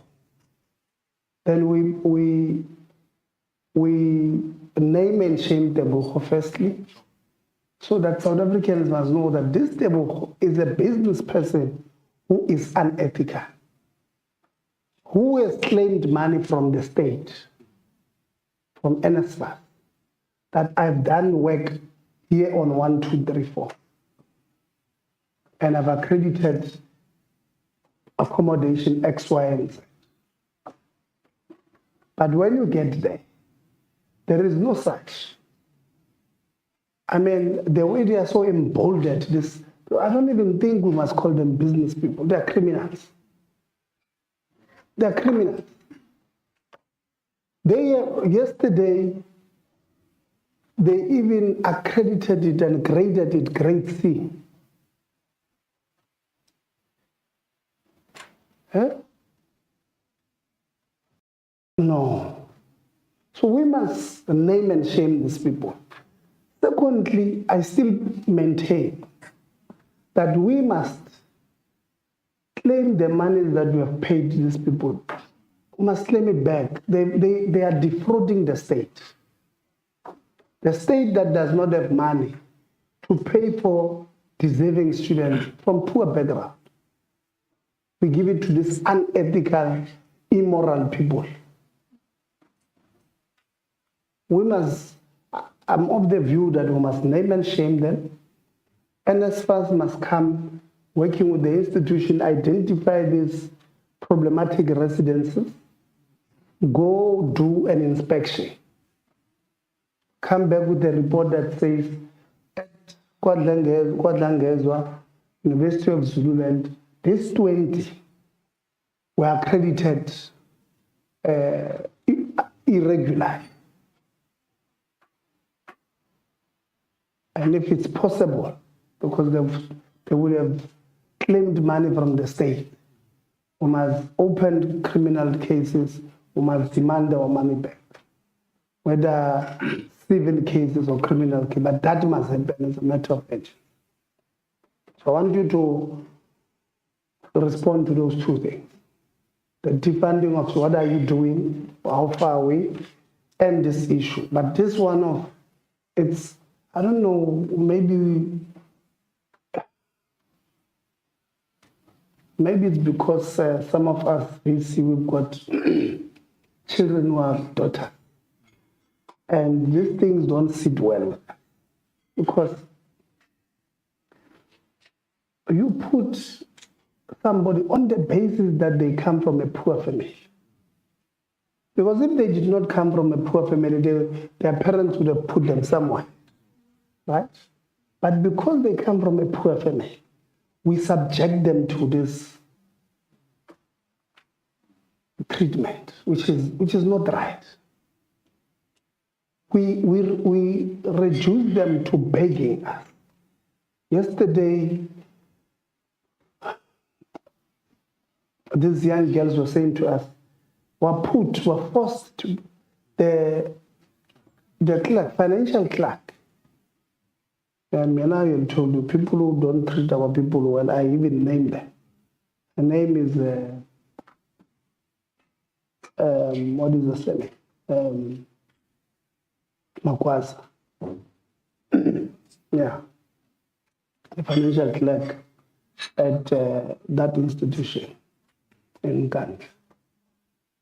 Says she forces us to go stay at this institution. She tells us if we don't go there, they're not going to give us money for accommodation. So we must go stay there. When you get there, this boy says some of the students there, they sleep on sponges, not even a bed. Very old sponge. In the morning, they must be folded and packed. Just because these people, their only sin is that they come from poor families. They must be treated this way. And when we enter, I'm not saying, Vice Chancellor, all of you are like that. That's not what we are saying. But there are pockets of such. And they come and complain to the relevant people in the system. They are not assisted. In fact, in that institution, these students say, when we complain, they tell us, but this is your born and your parent. They are literally saying to them, there is nothing that we are going to do. We are going to complain to my colleague. We are now going to process you properly. What is the sin of this person? That they come from a poor background. That can't happen. And President, even yourself, when you go and do this thing, want to accredit, even yourself in the university, you do the same. You do the same or no? Yeah, we'll get you grade B or whatever the case may be. Yeah. Yourselves internal, you do the same thing. And it can't be, because these students were supposed to go there. One, we must make sure that there's security. You are crying now that off campus sometimes there's no security. That must be done immediately, because we've got young girls. Parents of these young girls have given us as a sector their children. They're saying, go educate my. Some of them are not even from Kwazulu-Natal who are studying here. They've traveled from far. Their parents gave them to you, Vice Chancellor. Then tomorrow they get a call that they've been raped. Because what? There was no security. We accredited somebody who said, I reached the minimum norms and standard. I've got security, I've got Wi-Fi, I've got warm water, and all of that. None of that exists there. Some Popeyes entered and they raped this child. Now we, as a sector, must go and explain to the parents of this child what happened. No. So let's first, this one must, as a matter of urgency, investigate, working with the university, say, let's go to this, let's go check this. And these students who stay there, you must speak to them separately, because these owners will look them in the eye.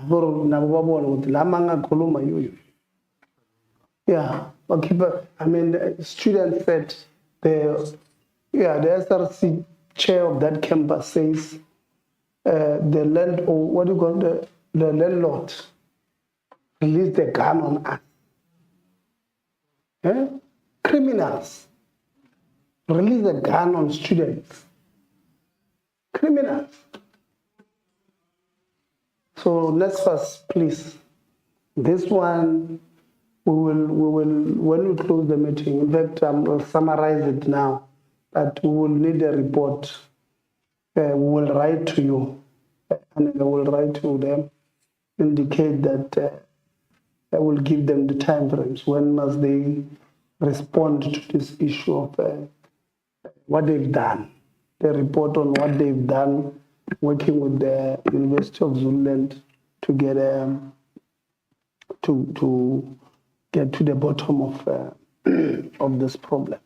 So I'm going to give you NSFAS 5 minutes quickly before we break for lunch for you to answer these two things. I don't know who's going to start. This is defunding students, because we are also, when you defund them, you're putting these kids in a tight corner. And then student accommodation. I don't know who's starting. Yeah, let's go.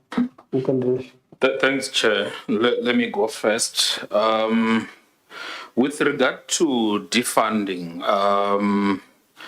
for the current year, the 2025 academic year, Chair, the students that I believe the student is referring to when he said they were defunded, these are the students who submitted their applications in January. And if you remember, January window was only open for the TVET college students. So we then later on realized that some of the university students applied during that window. And then what we did, we didn't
Let's settle down. Thank you.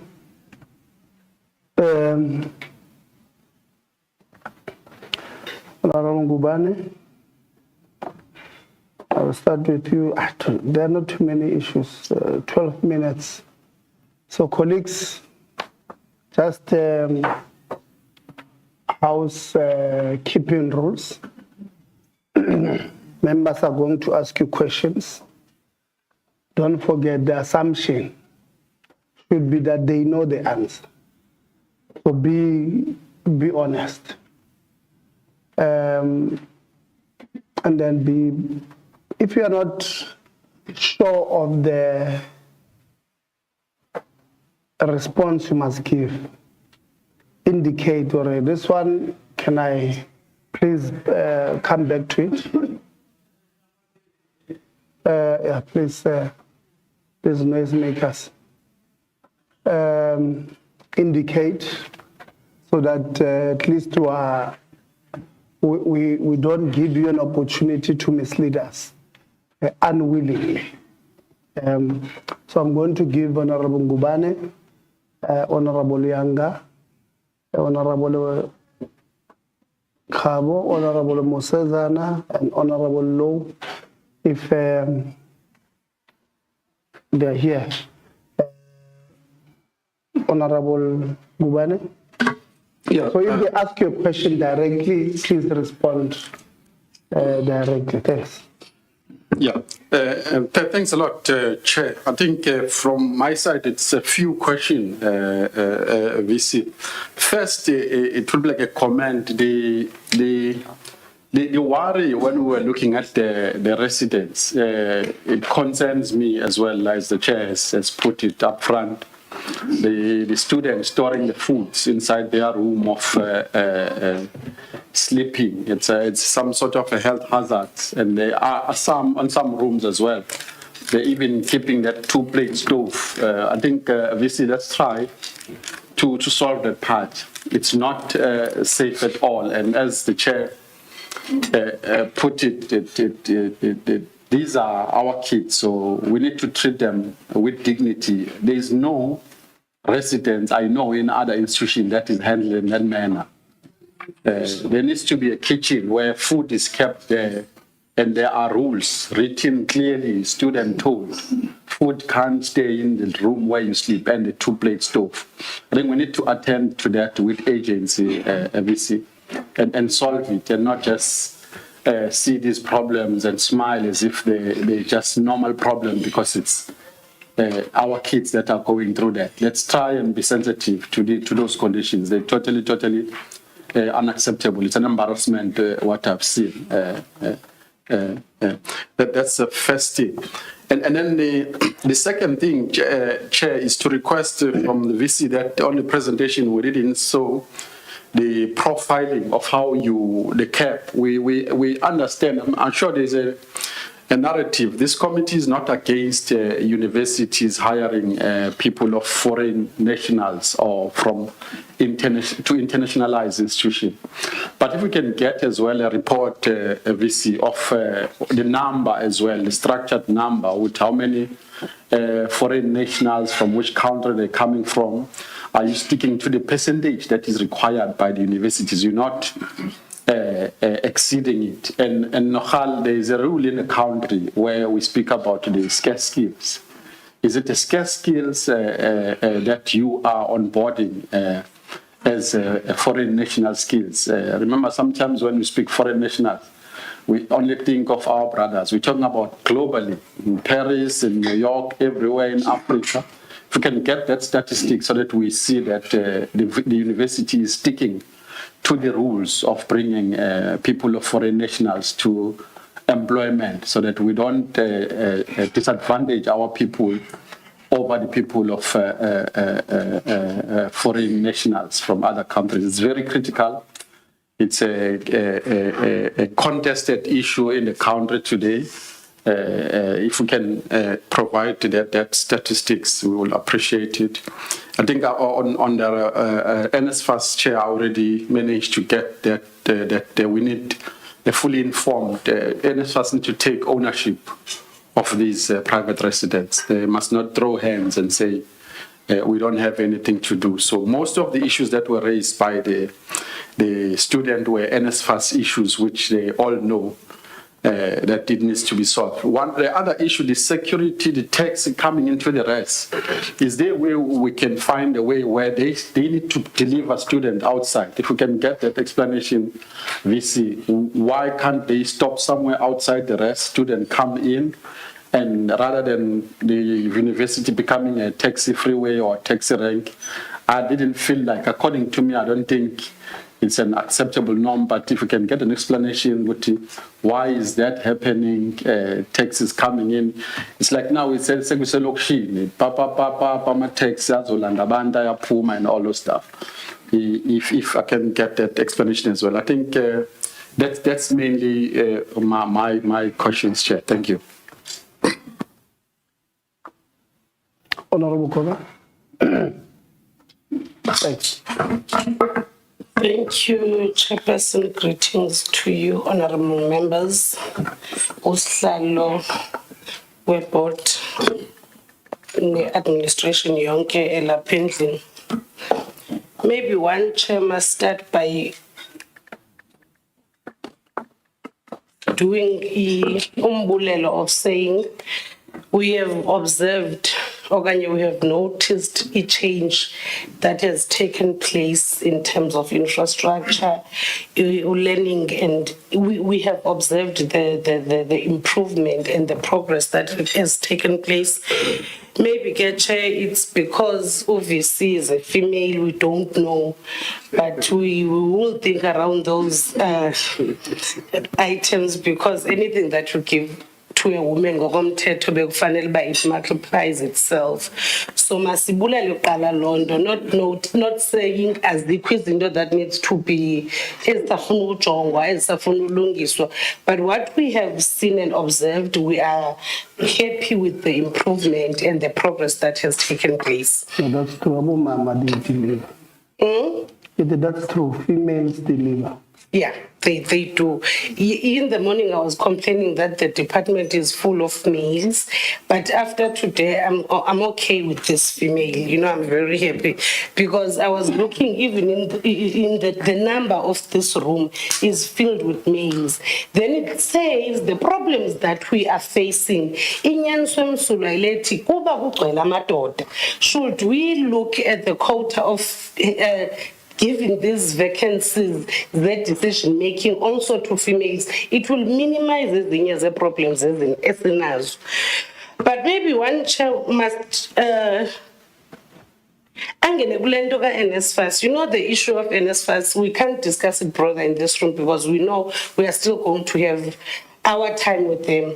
But if you look at the dropout, you look at the challenges that NSFAS brings to higher institution, problems that as the in the whole country.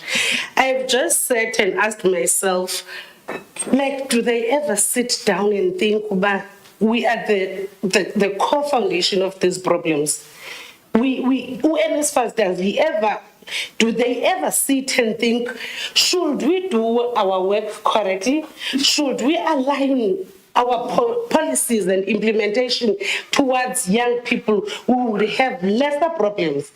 But you will find Abantu Bako NSFAS coming and bringing more problems than solutions.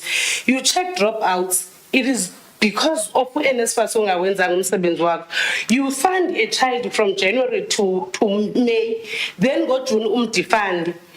You creating a mageza in our own country.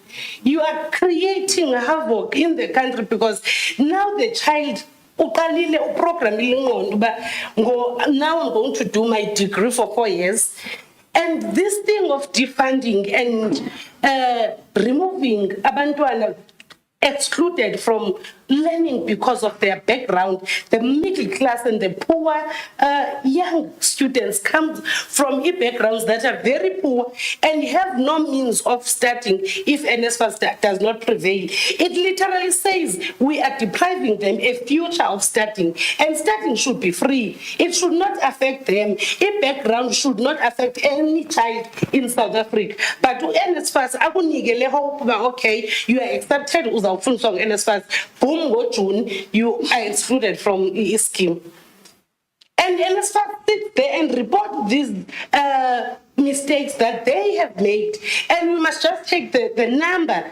We must take statistics that say they've defunded 4,000 without thorough explanation. But why did you accept them from the word go? What happened? Who is being charged for doing this job? Because it says someone did not do their job well. If you are defunding a student by May, it says from January to June you have been paying someone that you should have not funded. Then who did this wrong? And what charges were done towards the person that did not do their job? That one, Chair, was not a question.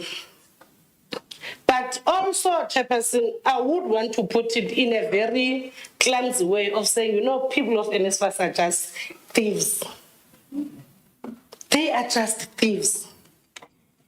They are creditors of accommodation.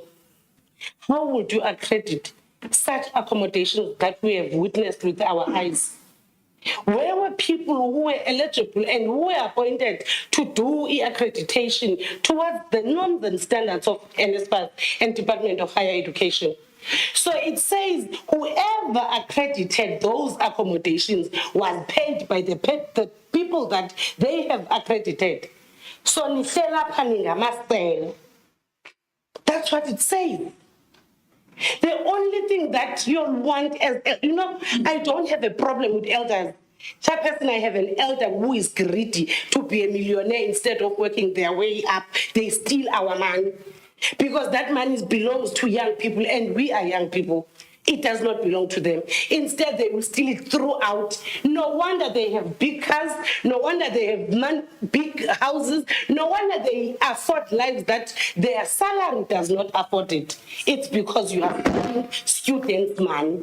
And big stomachs. You all belong to jail.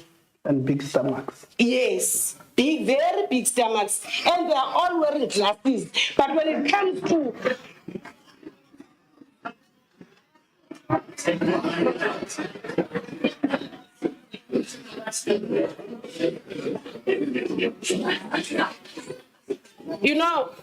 Msezana, when you look at how they operate, once they wear glasses, there's something that is going to be wrong there.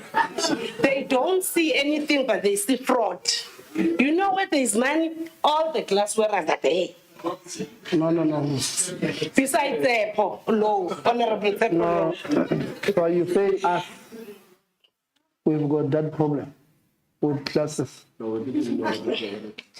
Mampa behind they've got glasses. Let's focus on NSFAS rather, so that you don't include yourself and Honorable Tsepolo, because those ones are very, very clean, very clean. Chair, I just have 2 or 3 questions. What is the university, or which initiatives are in place to ensure that students are linked directly with the market for purposes of securing employment beyond just experiential learning? I have learned when you were reporting the VC of saying the graduates that graduated this year were all employed. I just wanted to find out, is it a link that you have with the market, or it happened because there were vacancies? We just want to find out which further link do you have with the market to make sure that these students don't end after they've done their learning experiential. They have other market links that you create as the university. Maybe that will be my first question, and then I will proceed after your response.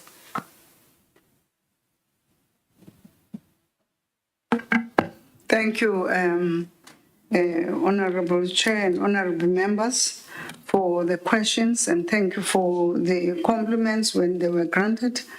I'm going to start with a question on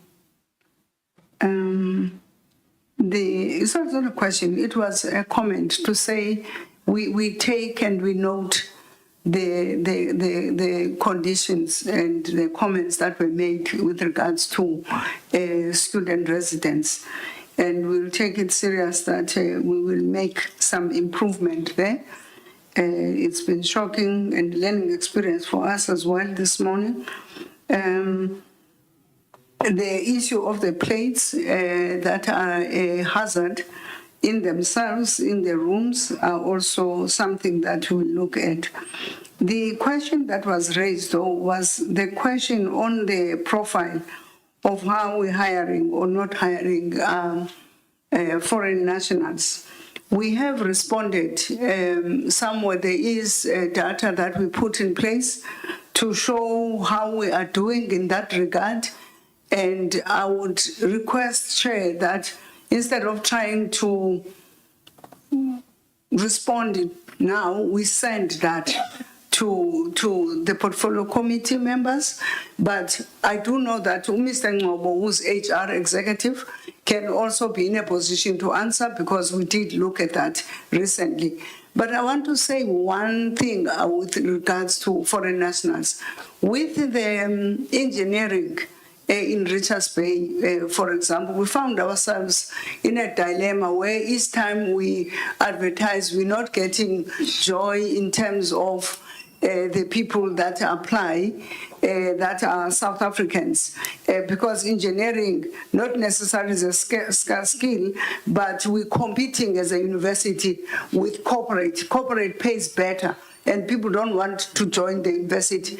And in order to overcome not to be seen as people that are just appointing foreign nationals in engineering, we wrote and we asked for a relief from DHET to say we request that we are given the right to appoint, because we were scared that we might exceed the threshold in terms of foreign nationals because of the demands of the program.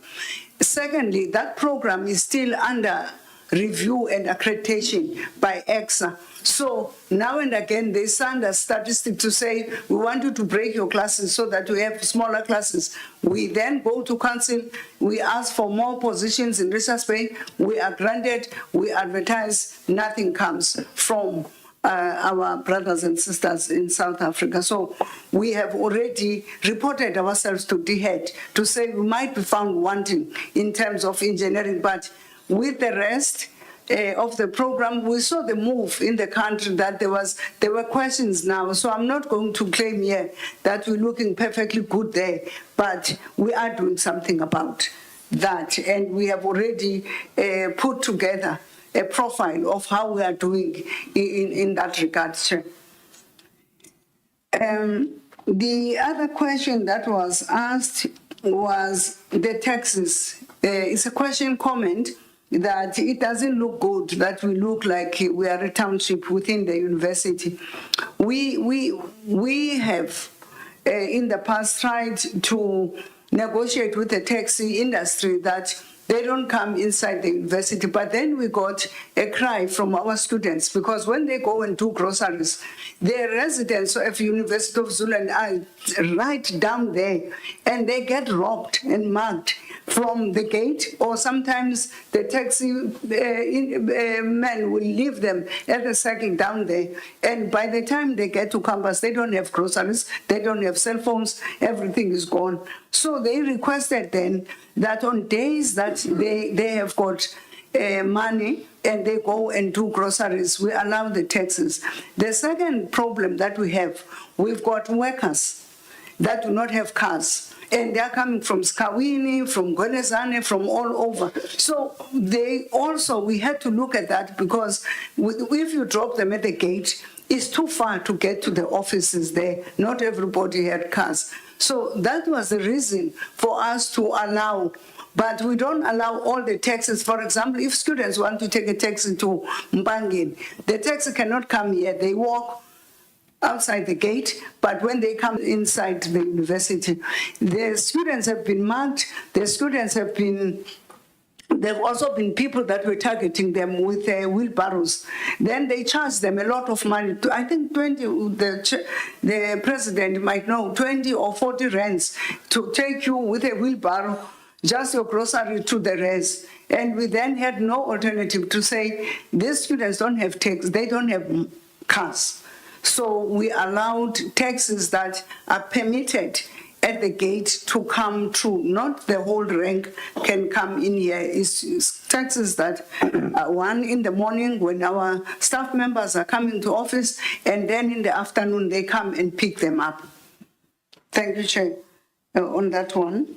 The question on the link with market, I would not claim that we are doing well there. We don't have an organized unit where students, like in other institutions, where you have your career guidance and all those things, students are trained on how to put CVs together and all that.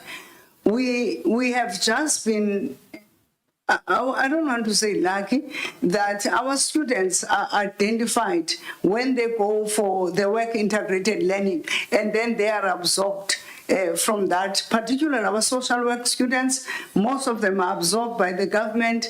The engineering students, because when we started the program, we partnered with the industry in terms of the curriculum and advice. So the industry immediately reacted and understood that when our students are coming from practicals to their companies, then those students were then absorbed, all of them, from the beginning of the year. But we do know and note that it is a gap that we have, that we need to look at having an office that caters for students and making sure that they are put well up there in the market. Thank you so much, Chair. Chair, maybe two more questions. Just one, it will be a recommendation or an advice that says, if we have all in our residence, the kitchen that we saw on the Madiba, that is outside of bedrooms. That is the recommendation that you should be working towards, because it is very hazardous for a kitchen, bathroom and bedroom to be in one room. It's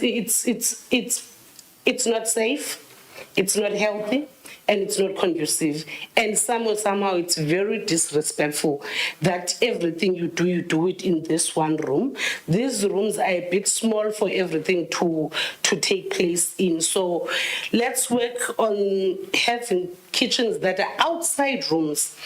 And secondly, the other thing that I wanted to touch, we have beautiful buildings and we have very old residents that needs lots of maintenance.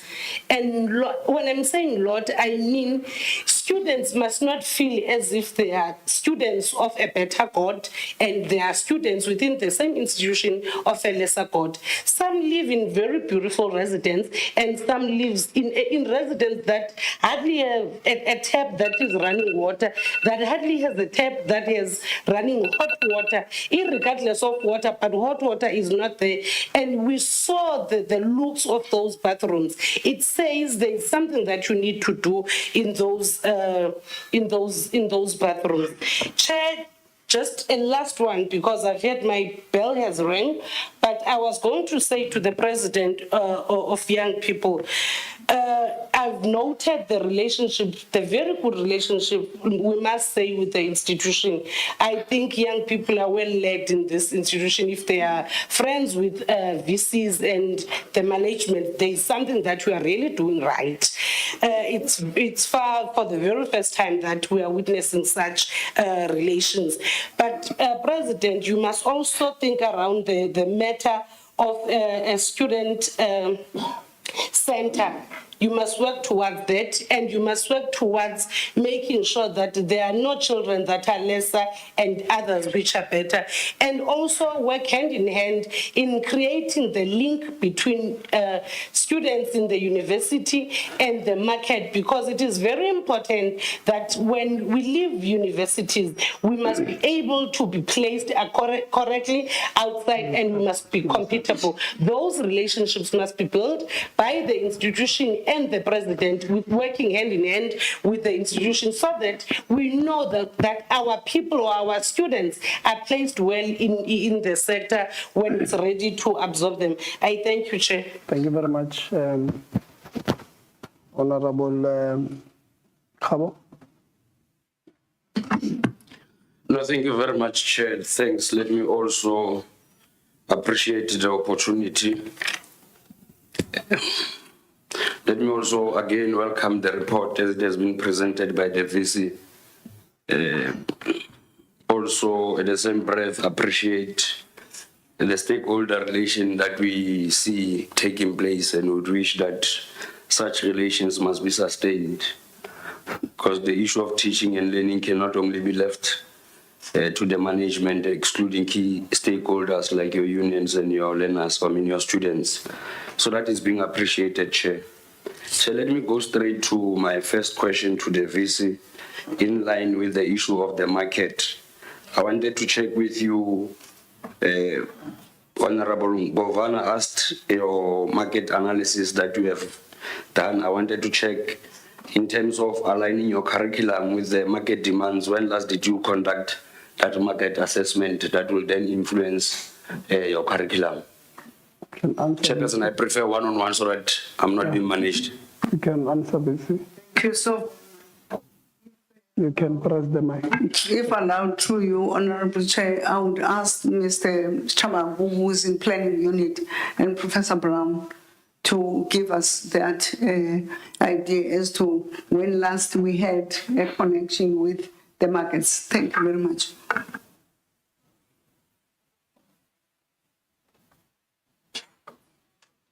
Professor Brown. Let me allow, okay, so thank you very much, Chair, and thank you, VC. So what we have in place currently is our annual graduate employability survey. Chairperson, can we respond to questions directly? When last, give us a year with a month, then you stop there, not explanation, then I'll go to my other questions. Thank you. We haven't done a market analysis this year, but what we do each time we establish in a new program is to do demand analysis, which we then use to develop the program. Yeah, when was the last time? When was the last time you did it? You're not sure? I'm not sure, so let me allow. Okay. No, thank you very much, Chairperson. Let me then rather go to the next question. But we are noting the fact that there is no market analysis conducted that will then influence the university's decision in terms of reviewing the curriculum. It might be that we are sitting with an outdated curriculum that is not aligned to the market demands. Chairperson, let me go to an issue that has been raised over and over again that speaks to the state of student residence. We'll get to other issues. It has been raised, the number of challenges, we have correctly reflected on them, Chairperson. I wanted to check from the university, take into consideration what you have said on your last annual report. When last did the university conduct a structural assessment of the student residence, specifically at Block E, A, those students are female student residents? Thank you. Dr. Khala, let's go. Thank you, Chair. The last one, which was actually done, I think it was in 2012. But currently we are undertaking a comprehensive conditions assessment, including all the buildings that have been mentioned by the member. Thank you so much. No, thank you very much. VC, I want to check with you. When last did you conduct an oversight visit to those students' residents And I want to check with you, are you aware that firstly, in terms of the hygiene of these learners has been compromised? That's the first thing, in a sense that the sanitary bins are not removed as expected. Secondly, are you aware that there are only 2 toilets, in fact 1 toilet and only 2 showers working, that are of course in a very bad state, either in terms of the provision of water, not to mention the fact that we have just moved away from winter. There is no access to hot water. When last did you visit those residents? Especially take into consideration that the last structural assessment was done in 2012.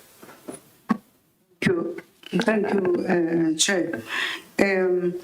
With regards to the oversight visit on residents, I must agree to the fact that the only residents I have gone to see and make sure that they were completed are the new residents, but I've not taken a walk to the old residents. I must agree to that one. In terms of what we get in management, there has been no indication, except for today to me, that there's such a low care for the residents.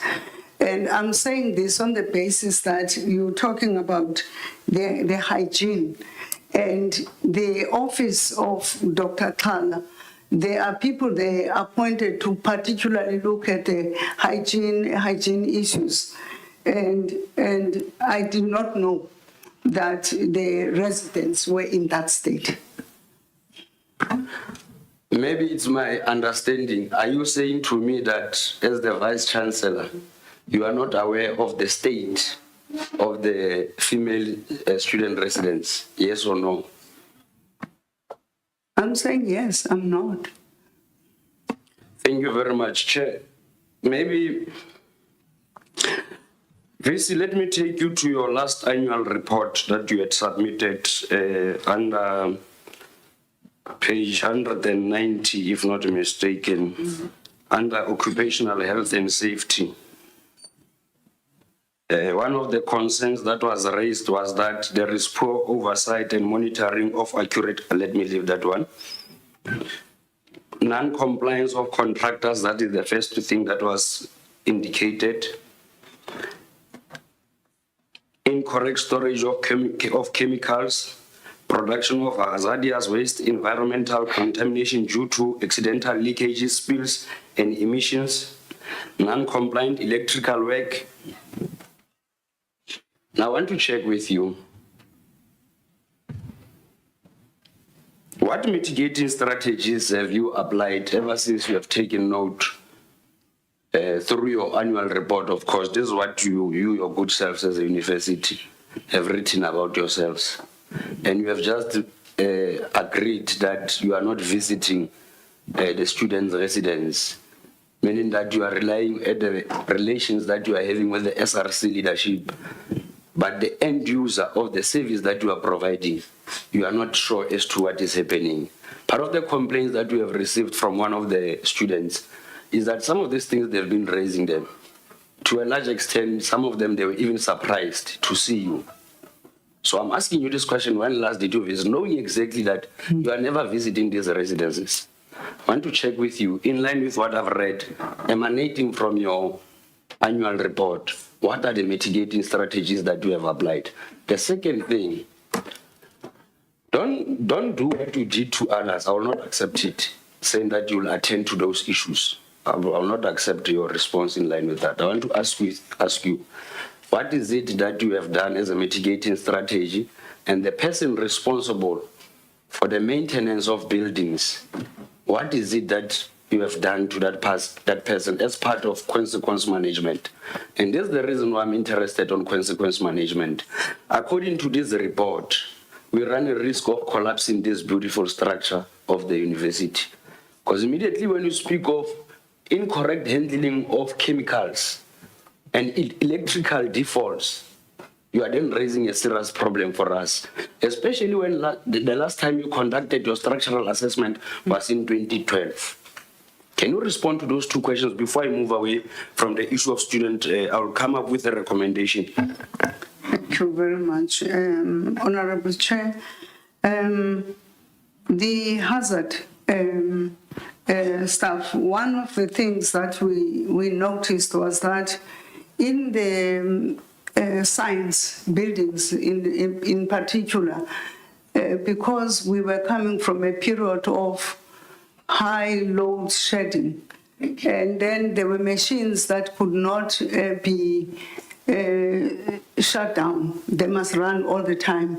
Then we had gas, which is what we realized that this is a hazard. Can I assist you? You see, I'm a politician. I prefer direct questions with direct answers, no explanation. That's why my questions are precise. What mitigating strategy have you applied? We removed, sorry, thank you, Chair.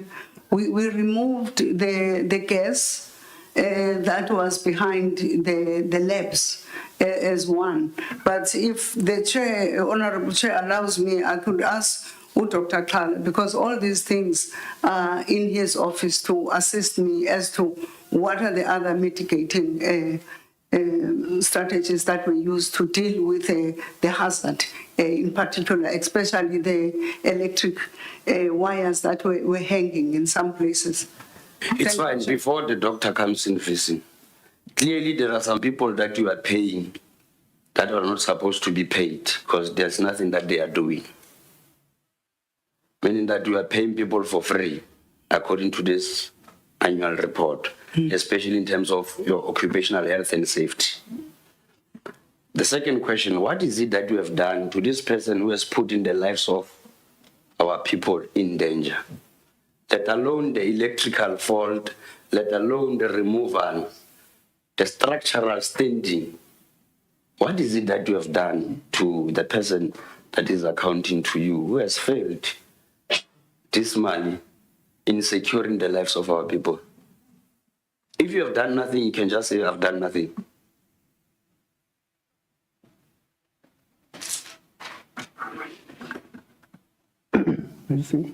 Thank you, Honorable Chair. I'm stuck with the question, but I understand what the question means. But what I want to say is that we do have people that we have employed on occupational health and safety that are expected to give the reports and all those things. We have not done consequence management on the matters that were not done, on the issues that were not resolved, or things that they did not take care of. No, thank you very much. Chairperson, my apology, just there's one or two things as a parting shot from my observation here. Chairperson, it's worrying that the last assessment was done in 2012. And from a face value analysis, I'm not an engineer, but one can tell that that building can collapse at any time. It is my firm proposal that structural, in fact, our engineering sector must, as soon as possible, conduct that assessment. If it means that declaring or decommissioning that residence, then so be it.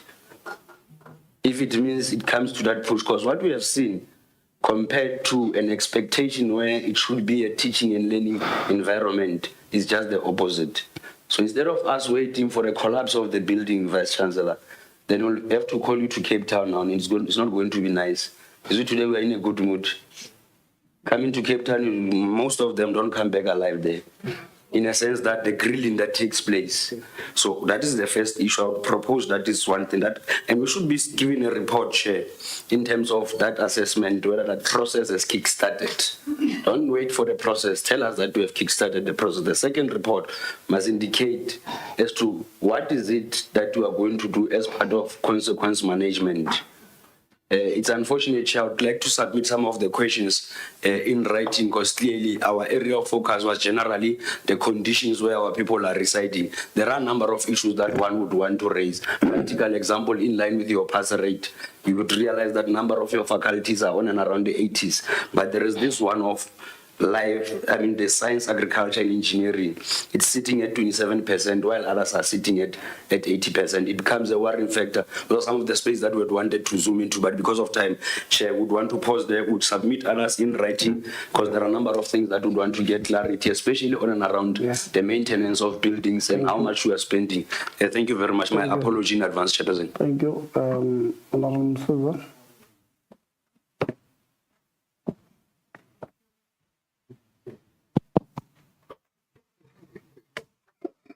Numbers. No, thank you very much. I'll also appreciate really straightforward responses. I do appreciate the presentation, Vice Chancellor, and the Chair of Council and your entire team. So I'll be very precise, and again, I'll appreciate precise responses. I have a number of questions, many questions as it were, but obviously I would not be able to cover all of them. So I'd appreciate sharp and precise responses. One, Chair of Council, there is a serious heavy level of security in campus, even outside the doors everywhere, and they are carrying serious high caliber firearms, as it were. Could you perhaps really briefly just make us understand why is there such security? And was there a security threat or assessment that was done? When was it done? Was there a review if it's been some time? How much is it costing the university to pay such? Chair of Council.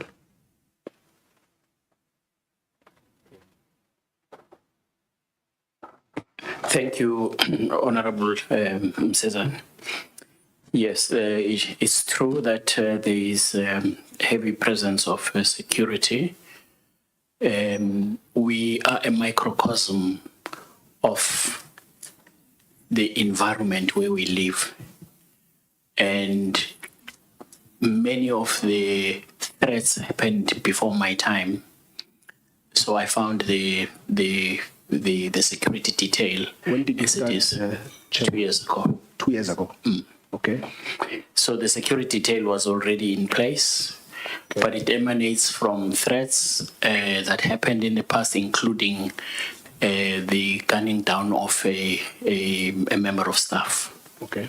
And many other incidents that involved students being marked on campus because there's thoroughfare, in terms of people moving in and out. Chair of Council, please be precise to my question. My question refers to this armed security, not other securities, because they are not armed, the others, just these ones here.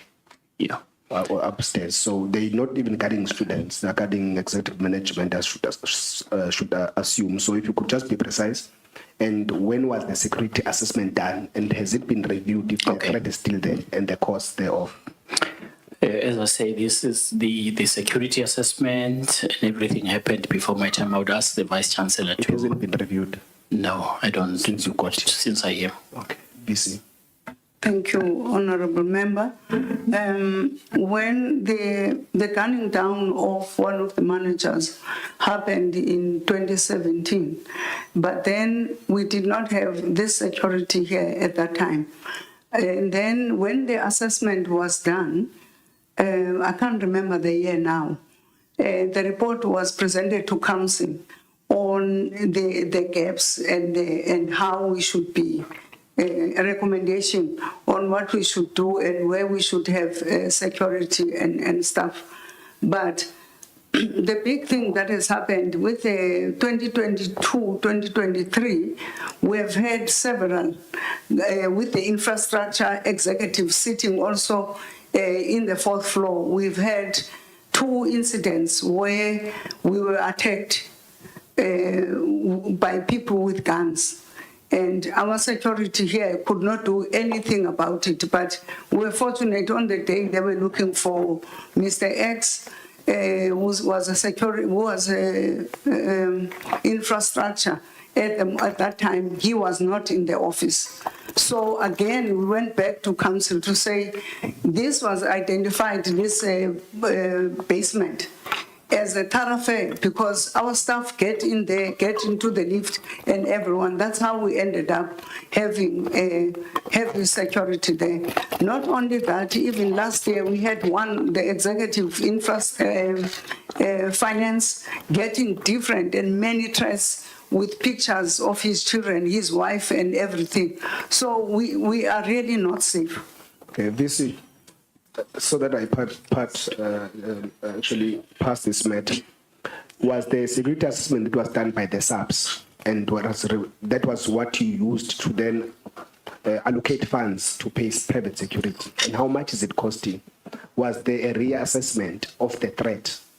Was that process done or was it not done? Okay, the threat, honorable member, is still alive because it was... Was it reported to subs? Yes, we did. And then there was a security assessment that was there? Not immediately after that one. The security assessment was done earlier. Is there a report? There is a report. Mr. Lukeli will have the report. If you could please share the report. How much is it costing? I can't remember. Council? I can't remember. I don't know if we've got that. We can look for that as well. Please, but I can't remember how much please it was. also share that. We know that this come at a very costly price, but obviously not at the price of the threat to life of our executive management. But we'd like to have that so that we can deal with it or process it, as it were. The Chair of Council, there is a SEZ, Special Economic Zone, Chair. You know that. Nearby here that we visited. I also sit in the Portfolio Committee on Trade, Industry and Competition. There's an upcoming project. I think it should have started by now. It's amounting close to $1 billion, if not more. I can't remember the figures. I did ask them there, but I'd want to know, is there a partnership that you have with that SCZ as an institution where probably you are feeding your graduates or for will or what you call in-service training and also all of those things? Do you have a partnership with the SEZ as an institution? I know that they did say that they work with the Umfolozi Tibet College, but they did not really mention UniZulu. I'm not aware, Chair. VC? Very much. The Executive Director of Finance, because procurement is under him, I don't remember signing. It could be that it's below the threshold that I signed for. Mr. Duplessis? Sorry, Honourable Member, I might have missed the question. Is it not about a kind of an MOU that we have with the SEZ? Whether it's an MOU or a partnership, but do you work with the SEZ? Through you, Chair, I think maybe that Prof. Kunene would be able to answer that one better from the community or kind of the research kind of level. It's okay. What I know is that we have a relationship with the municipalities, and they have explained we do have a relationship with the municipalities, but I'm not sure if we have an MOU for the FCZ. However, we have been informed of all the projects that are starting from the airport, and they are involving us. So I wouldn't say but we do have an MOU with the municipality, but I'm not sure about the SCZ if we have. Could you kindly establish one if you don't have a relationship? Because it's a very big project that must benefit our students in terms of bursaries. Okay. I'm saying, could you please establish a relationship or a partnership with that particular SEZ? It must benefit our students through bursaries, through in-service training, even through permanent employment, as it were, because the projects that are there must benefit our students here. This is a very, very big institution, so I'm very surprised that you don't have a partnership with them. On external accommodation, Vice Chancellor, I heard you mention the number of initiatives that are supposed to some degree assist in the issues that we've learned about the marking, the hazards or health hazards, and many other issues that you have in the external accommodations. Now, I have not heard of what effective measures has management put in place to assist or guard against these issues. aside from what you've mentioned here, which I'll get to detail by detail or point by point, but I haven't heard what measures have you put in place, or what effective measures, as it were, have you put in place to ensure that the external accommodation are serviced? Because I think a number of stakeholders would have said that those are your students, including yourself, Vice Chancellor, you would have said that you can't turn a blind eye. But I don't know what you've done that is effective to assist those students. Thank you, Honorable Member. When we received the report from the SRC of the condition under which our students were living in one of the residents, we immediately requested the residence manager to look for a space, and we decanted those students without the service provider interfering with that process. But we knew, and the students, the SRC in particular, were aware that they were not happy, but we couldn't turn a blind eye on students that were treated in the way in which those students were treated in that way. So when, because fortunately we had a space that we could take them into, this is a decision from us as management and SRC combined, after speaking to them, that we need to ask for a permission to be taken out of the NSFAS accredited residence so that we do it ourselves. That's fine. That's fine, VC. Thank you very much. That's clear. Executive Director, Physical Planning, and I think that's Operation. What are the timelines? In fact, what has been done since last year? I don't want to speak on many other years. What has been done to ensure that the conditions, the living conditions of students, in particular of your own residents on campus, are up to standard? I'm speaking about the blocks. I can't remember what you call the blocks that side down there, not even the ones that we saw here. You were busy with new residences, but the residences that you have here are so hazardous, as Honorable Khabo had indicated, your own residences where you generate income. What are the timelines, or what have you done since the past 12 months to ensure that the conditions on those residences are up to standard? Thank you, Chef. I think since last year, we have started to implement our improvement plans in terms of trying to address all the issues that were actually raised by some of the students and also with the SRC. So I think as part of what we have done so far, we have started to prioritize the refurbishment of these big residences, including this one that we have been to. I think there are two residences that will be handed back to us, I think, by the end of December, which will actually could have been refurbished. So I think we have also prioritized to refurbish other ones which are in a bad state. And thank you so much. Maybe it's a pattern short, Chair. What are the timelines on fixing the simple issues? If you are speaking, it's as if you are speaking about building a new residence. There are residences here that don't have windows. There are residences that don't have hot water. And there are residences that don't even have water at all. Yeah, where we went to. I'm not speaking about where I went on my unannounced oversight visit. What are the timelines to fixing those so that we have a commitment? And maybe other issues, Chair, I'll just have to submit them in writing, especially as it pertains to the issues of safety. But before I sit down, Chair, it is only right for me to commend the consistent progress in academic performance of your university, Vice Chancellor, the past 3 years. Even though I'm concerned that your targets have not changed, you've had 84% target, and obviously you were ranging around 1% different from your target. But obviously, we want to see your target being increased so that you put in better effort, because it's been 3 years and your target has been changing. But we must commend that, because that means the actual core business of the institution is happening here.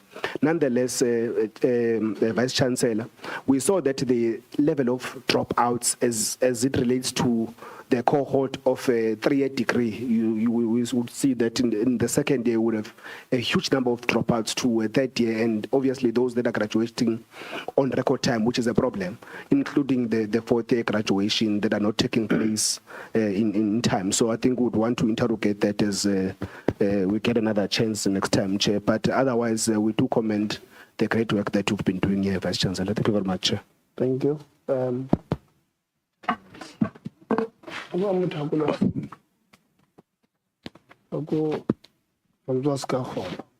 When are they getting paid? This one's of sound vibration.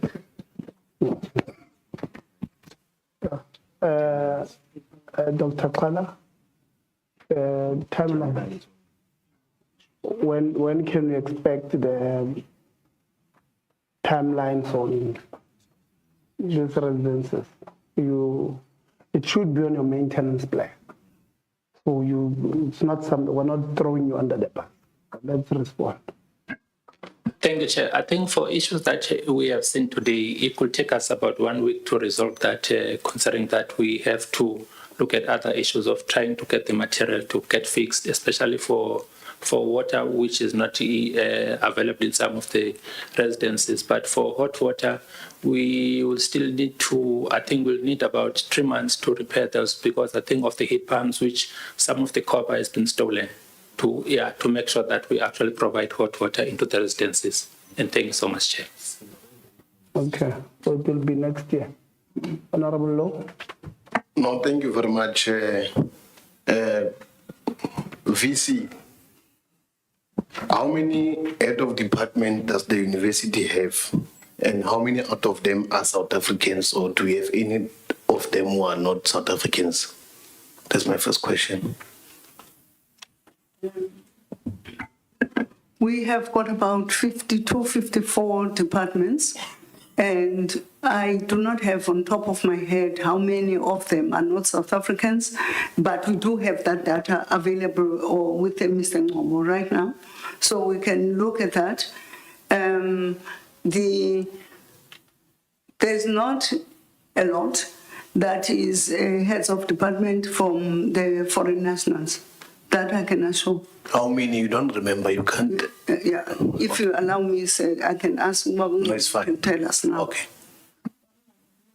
That information? We must put my time. Thank you. Good afternoon, Chairperson. And as just directed by the Vice Chancellor, the stats that we had prepared and submitted as part of the consolidation that was required by DHEAD did not cover some of the specifics that are being raised now. What we can do is we can update these, but the number of foreign nationals that we currently have within the institution is 55 of them. We can then break them down in terms of positions, but I do have them by the faculties where they are. Well, it's okay.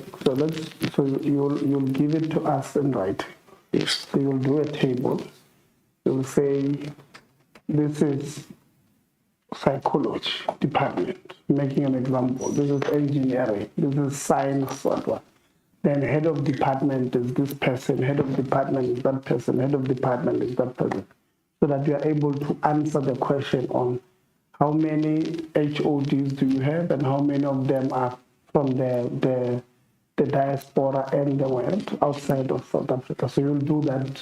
Yes. And yeah, that's for us. Thank you, Chair. Most of the information is here. It's just the classification by head of department or whatever the other position, which is not necessarily substantive, over and above being a lecturer or a senior lecturer. Okay. So it's 1 or 2 more columns to add, and then it will be done. Thank you. Thank you. Sure.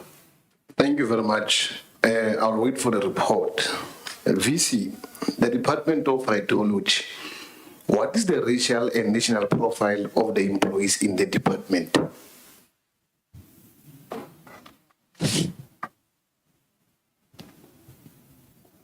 Hydrology, thank you, Chair. What I do know about hydrology is that we've got a chair of the hydrology. The hydrology department in the main is a very small department, but the Dean of the Faculty of Science, I've asked her to join this meeting because of the engineering program.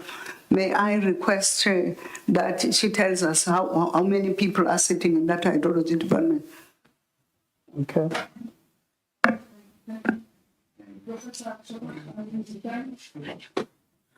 Thank you, Chair.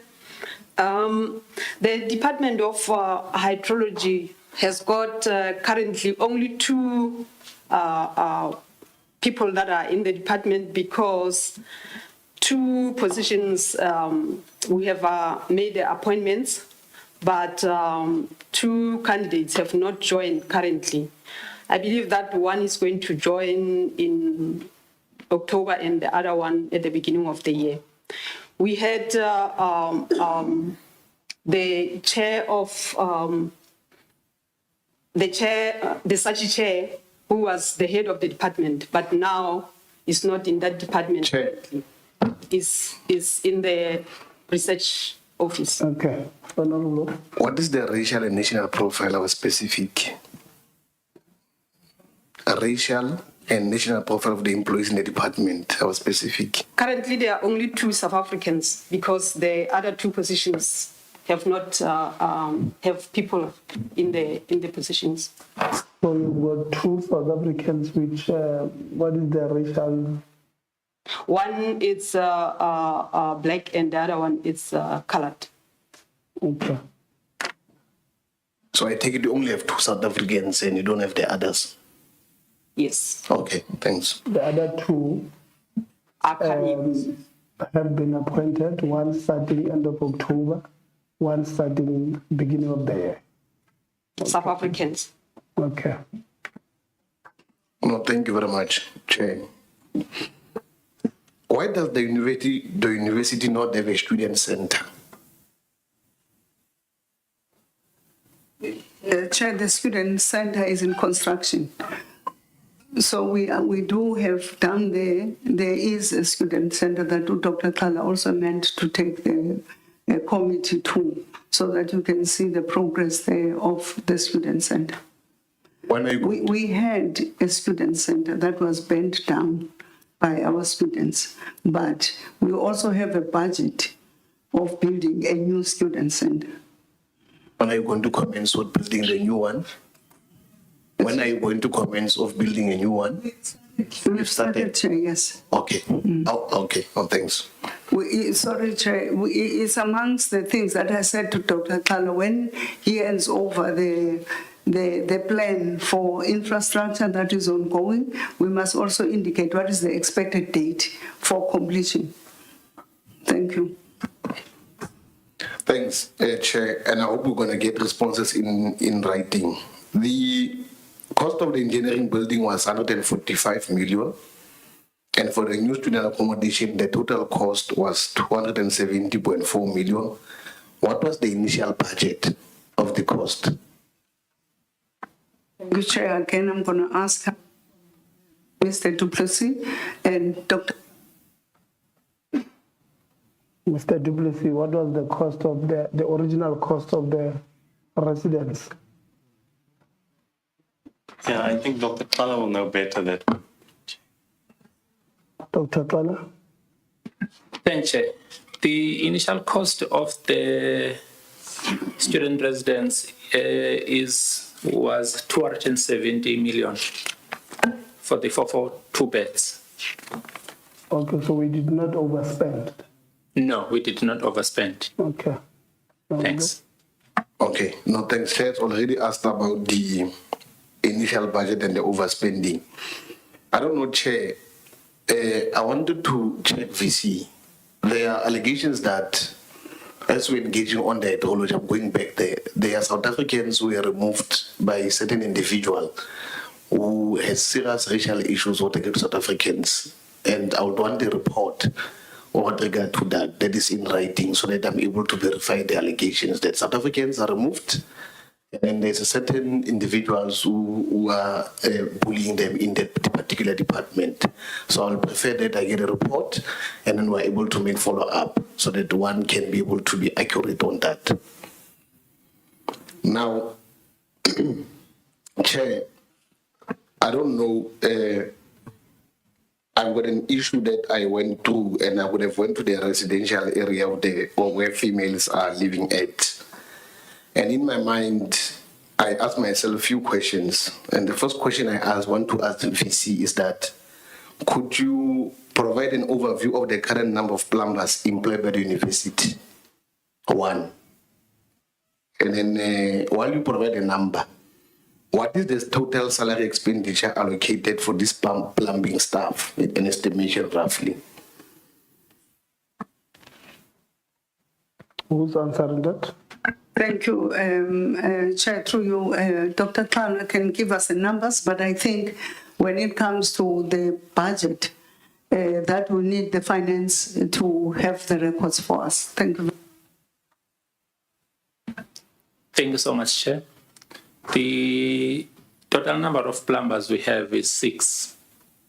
Thank you so much. Chair. Yes. I think we will have to write about the exact budget for the plumbing department. I don't have the budget separate for that specifically.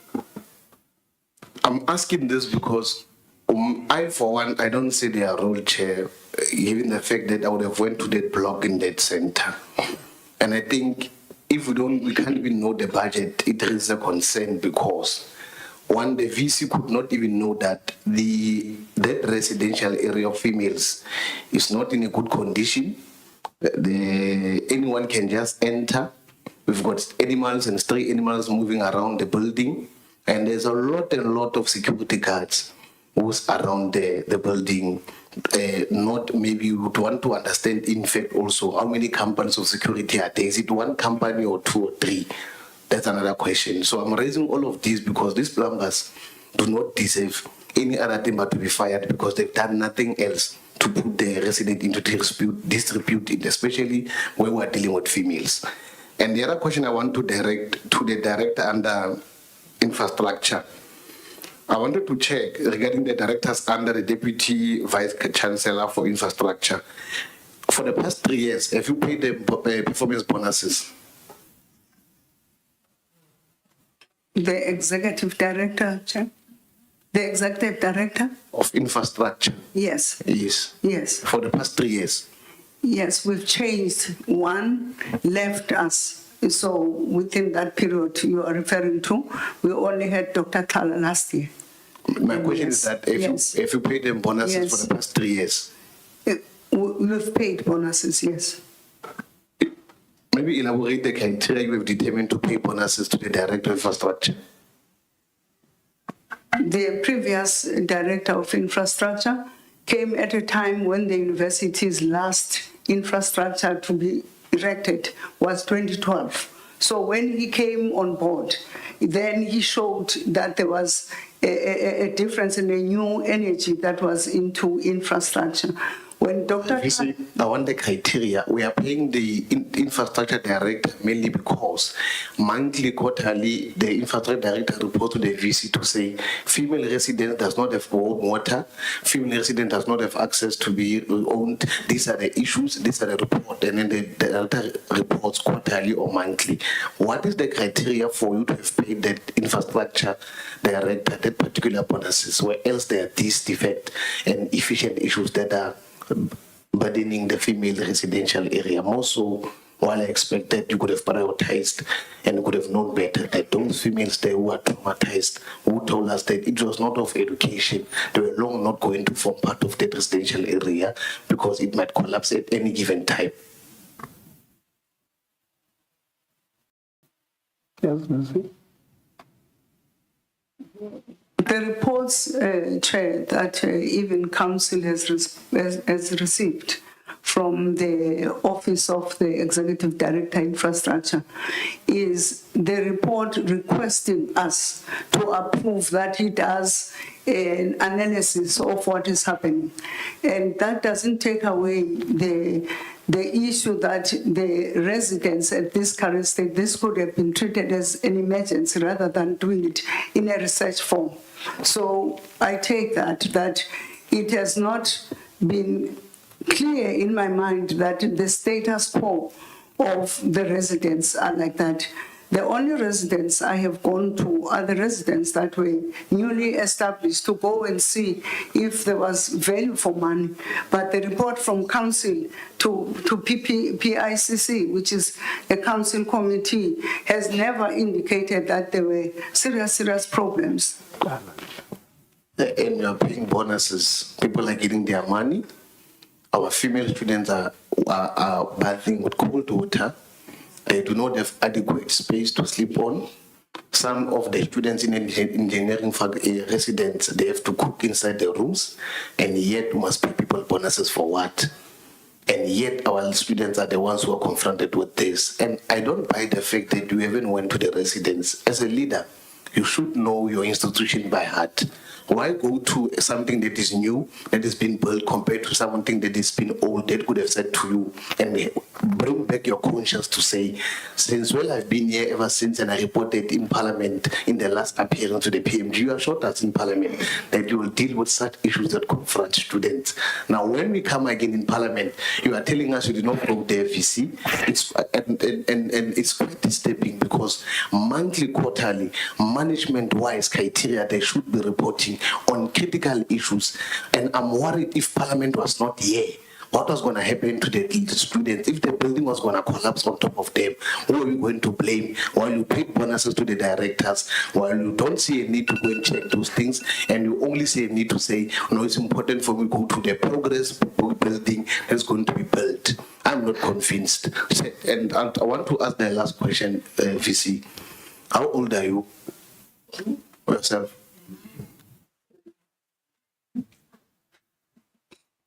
No, I want to check.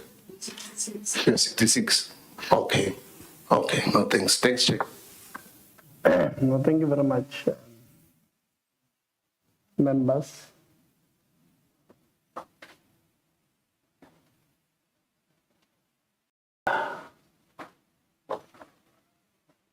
Just few things or observations, BC. There is, in our sector, there is an over-reliance on consultants or other people to help us to do what we must do. And it's a big problem. I mean, here now, including accommodation that you are planning, you'll get to around 4,700, including the one that are under construction and the renovation, according to your stats. Then slide 32. Those that are accredited by NSFAS are about 7,000, just over 7,300, almost double the number. So we are relying heavily on private accommodation providers for us to house our kids. For me, it's a concern. And it's not a Unizulu problem alone. It's a sector-wide problem. And our colleagues from DHED are here, and they will help us. Given this, I'm not sure whether it's on this presentation or a presentation from DHED that we got a few weeks ago. You guys were targeted to get accommodation through the SHIP program, and you guys withdrew from it. I think it's on the department program. Why did that happen when you have shortage of university-owned SHIP program? Is that student housing infrastructure program of the department, I think, with the BSA. You guys have withdrawn from that. Why did that happen when you have a shortage? I don't know who's going to answer this. I will answer, Honorable Chair, because I was here when we withdrew from that funding. The reasons that were raised at that time were around the issue of the methodology in which they were funding universities. One, the University of Zululand had a backlog from 2012 and was taken to court by various service providers. So when the DBSA way of doing things came on board, we were then advised that that money will also be transferred and be taken as a deposit, which then the council at that time was not happy with that arrangement. Then they requested that the minister allows the University of Zululand to use the money that was given to it and build residents, which is what these residents are now coming from. They are coming from that pocket of money. That was a 2010-2012 tranche that university could not use. So that was the reason for withdrawing, because even now, looking at what is happening, the universities that have gone for it, like Forte, the interest rates have jumped high. And knowing that we were going to spend a lot of time on resolving issues of procurement here, then the DBSA was not a way to go. We also had a loan already as the university on DBSA, which we have finally closed the account this year. So council then reasoned at that time that having two loans running concurrently and using the money that we were supposed to have used, and now we use that as a deposit, is not a way to go. Thank you, Chair. So in essence, you withdrew because it did not make financial sense for the institution. I don't know who's going to answer from the head university branch. What is,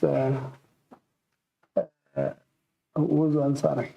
There's a clearly, we have a product that is not assisting universities. Who's answering? The DDG is not here. So surely she has asked somebody to step in. So, Legacy Shevani, you can't look at each other like that. Somebody must, you don't have the response. Thank you, Chair. Chair, the infrastructure unit it's not available today, and these transactions precede us. So the information is there, but it just needs to be confirmed before we can share it with the Parliament, Chair. I was trying to hold myself.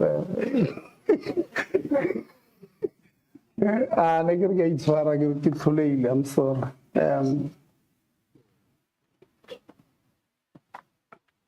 No, thanks. Anela will write to them, to the department, to clarify this matter for us. Because SHIP program is supposed to be cheaper compared to commercial banks. Because we are working with the Development Bank of South Africa, was supposed to make sense. Supposed to say, look, this is a partnership that seeks to help government achieve its objectives and goals. And therefore, if it's more expensive, for me, it doesn't make sense. And when we write to them, Anela, we'll ask them to put in a table and say, for an example, you have Fort here there that benefited with over 1,400 beds, which costed 421 million. They must tell us, show us the repayment plans. How is that going? VUT 370 million with the about 1,800 or so beds. What is the repayment? And so that we're able to help. The department can't, the SHIP program was supposed to be a game changer. And therefore, it can't then prejudice the same institution that it's supposed to help. So when we write to them, and they must indicate department answer these questions this way. I'm sure that would have been the only question I had, but I'm going to summarize because we are going to close this. This weight that I've written here gives me a problem. I'm going to attempt it this time. I hope I'm going to get it right. But we're going to ask you to give us a presentation on the stats of this word, internationalization. Yeah, this time I got it right.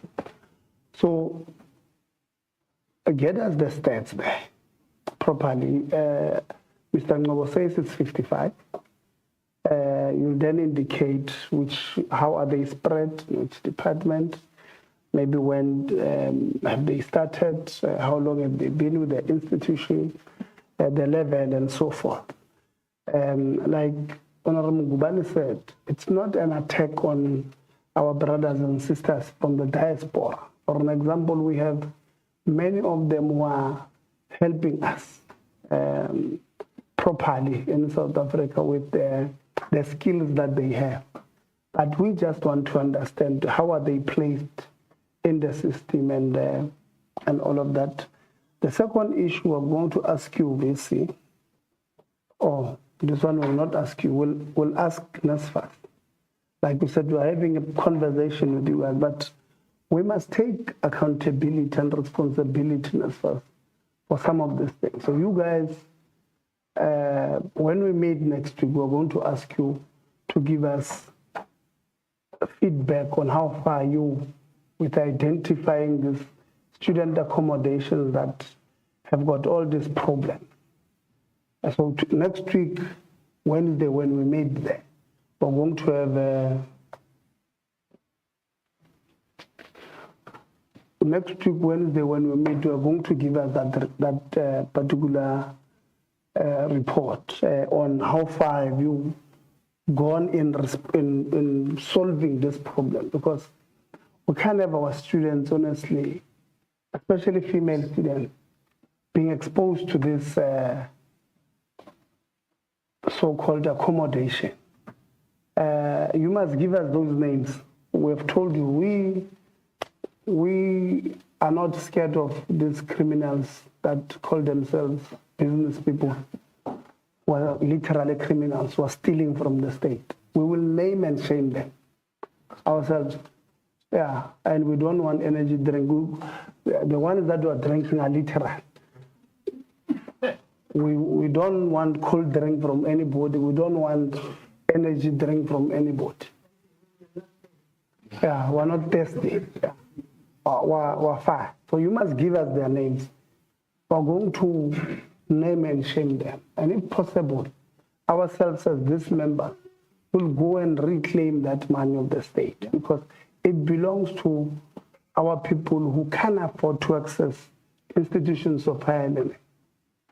And us here, we report to them, we did not submit a CV. Well, at least in my political organization, they wanted a CV, but we were voted in by the same people. We account to the people of South Africa.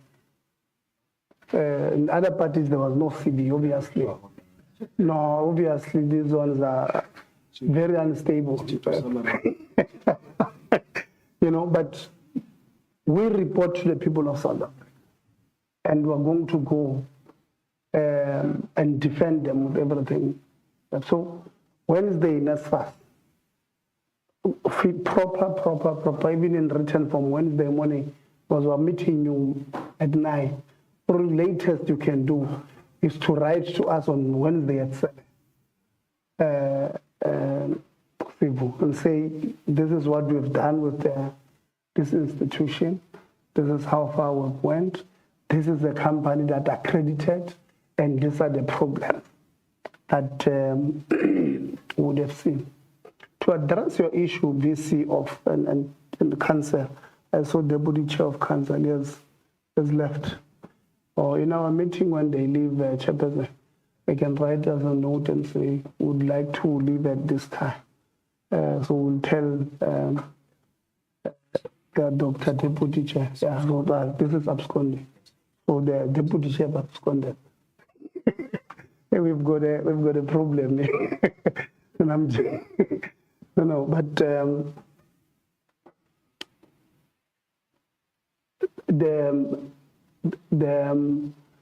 the solution to most of our problems, Vice Chancellor, is this triple P thing. and how this triple P should work for an institution is that as we speak currently, you'll have a total of 4,700 beds. With triple P, you then get somebody who says, I'm going to build you 2,000 beds. At my own cost, I'm going to maintain them for a number of years. And then after that, I then give them to, I'm transferring to you as an institution.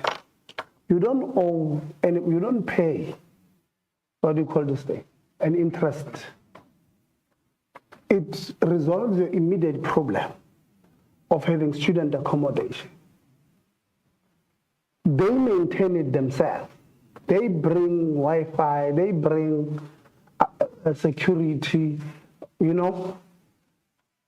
So your problems of not having accommodation is becoming resolved. You don't pay. Obviously, you might pay with the land, with whatever the case may be, and then you then own it at the end of whatever period you've agreed on. So that must be what assists the system. Can say business people, but because you are in Kwazulu-Natal, Vice Chancellor, we must say preference must be given to people of KwaZulu-Natal so that they must have the best interest of the institution. So you give preference to people of KwaZulu-Natal, say, there's a triple P arrangement, these are our terms, who's available, whatever the case, who's interested. Then they prefer their interest, they put it on the table, they help us resolve problems. This is what we must lease and all of that, maybe, but this one is less problems for financial problems for an institution for a longer period. And your problems are being solved. You have students that, if there are defects, they must fix. The contract must be clear. If you have interest, you build properly so that you have less problems of fixing defects. You do, you concluded that way, Vice Chancellor. I can tell you it's going to solve our problems. The issue of residences, including, we're going to ask you, I think it was Honorable Khabo who said the assessment for safety reasons. Let's do all of them, all of them. Because we don't want the situation. There's an institution I won't mention, but there's a rest that burned about 2 weeks ago. And small things, sprinklers, did not work or did not kick in on time. And the rest burned, I think students got hurt. If I'm not mistaken, I think one pastor also, if I'm not mistaken. So when we walk around in your residences, VC, I realized it was yourselves with council members. We were there together seeing these problems for the first time together. And maybe it's not your fault because you have put people to do that. That people who are supposed to bring those reports, but they're not coming. And then that means as leadership, you must then say, no, let me just surprise, let me go see my kids, especially female residents.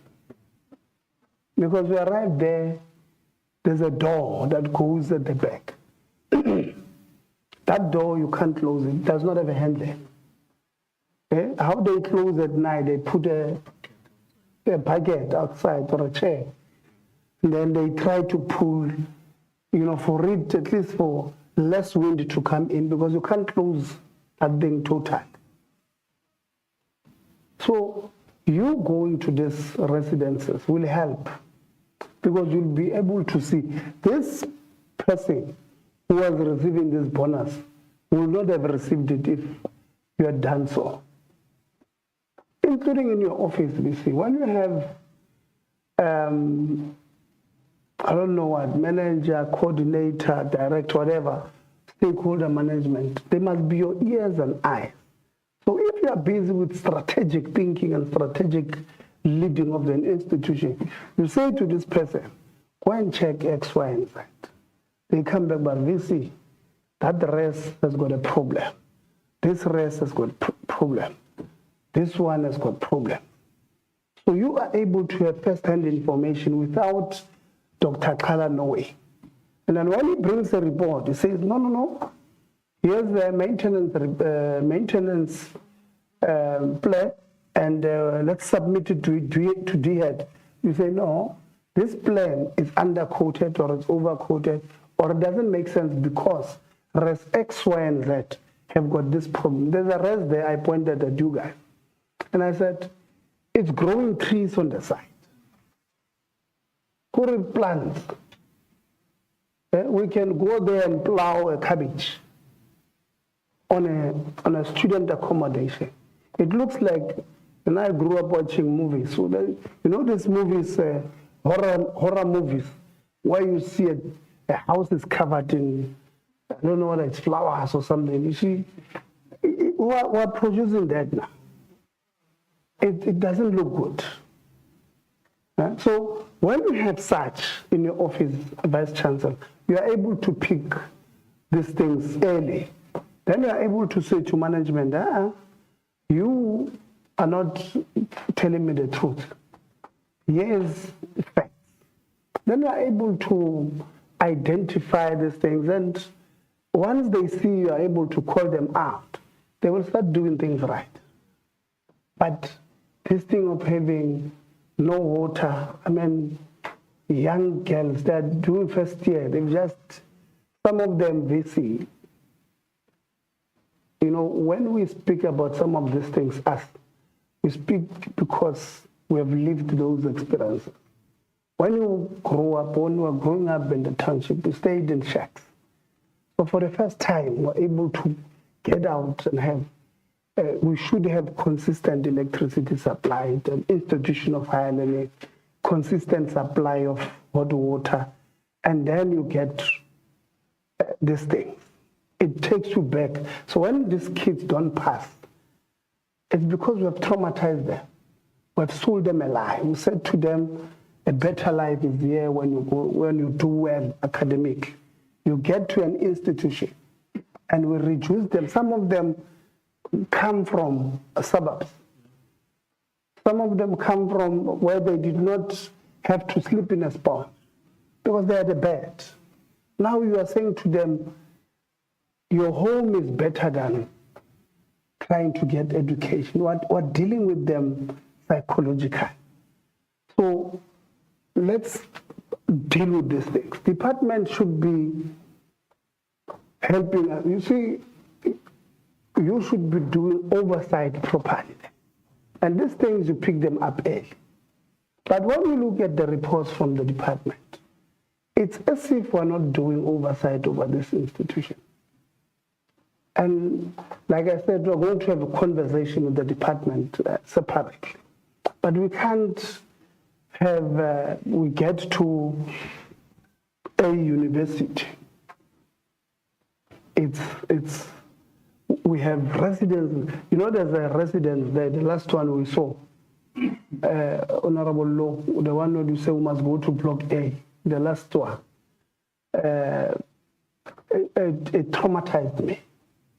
Now imagine those girls, those young girls, must stay there every day. There's a last born there, very, very small. I even said, you must be last born. You can tell she's young. We're traumatizing her. We're telling her that institutions of higher learning in South Africa must be like that. It can't be. And they are, like I said, their only fault is that they come from poor families. I don't think we must condemn them like that. And this one, we can deal with them, deal with these problems easily. So let's do so. I know that you are exiting. Some of us, at least, we've been in higher education for some time. I've been here before, about 3 years or so, Mampi, or 2 years. Yeah. 2023, we're here. We can see progress. But this progress, we're unable to talk about it openly because of these problems that are now emerging. And this one, I would really like to see the maintenance plan, because there would have a problem. Because if you have a maintenance plan at the club, we should not have what we're having. What is this thing? It's amazing. Gutter there.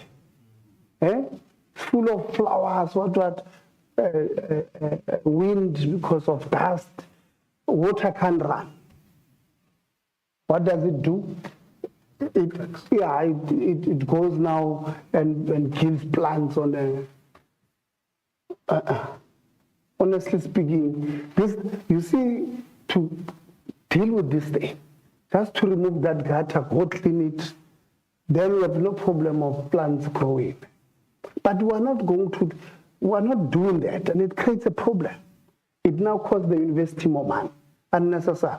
Because now we must now go get somebody, another consultant, who must first give you energy drink for you to appoint them to remove those plants on there.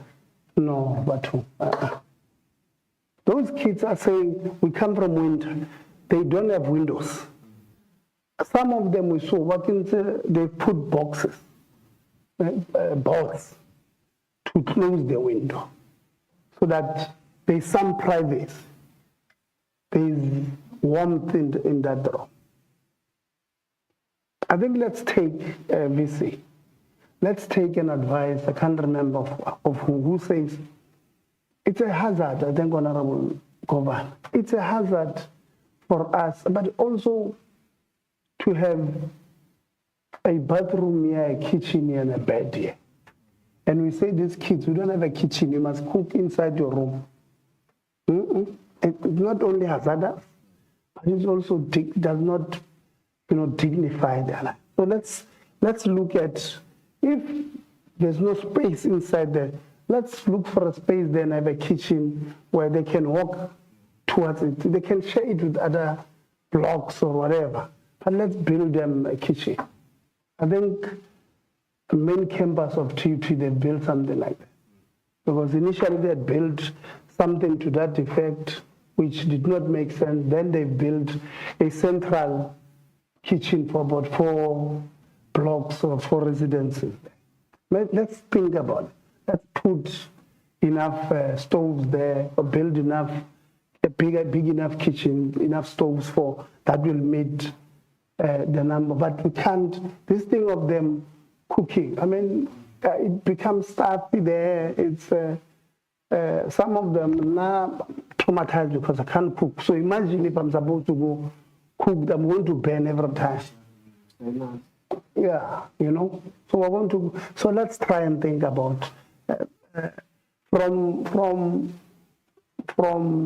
interest that we can make elsewhere. You said the institution is financially sound, so it means you have put something somewhere. From those interests, let's take and build a kitchen. Let's say to these kids, we take you serious. We want you to do well, and therefore we'll do these things. There must be consequence management. Lack of consequence management creates a culture of redundancy. So let there be consequence on those who are not doing well, VC. Let there be consequence management, Chairperson. Because VC says, hey, I'm leaving end of March, VC. VC says it's leaving end of March. There's a new Vice Chancellor. That new Vice Chancellor, Prof, there must be consequence management. Congratulations.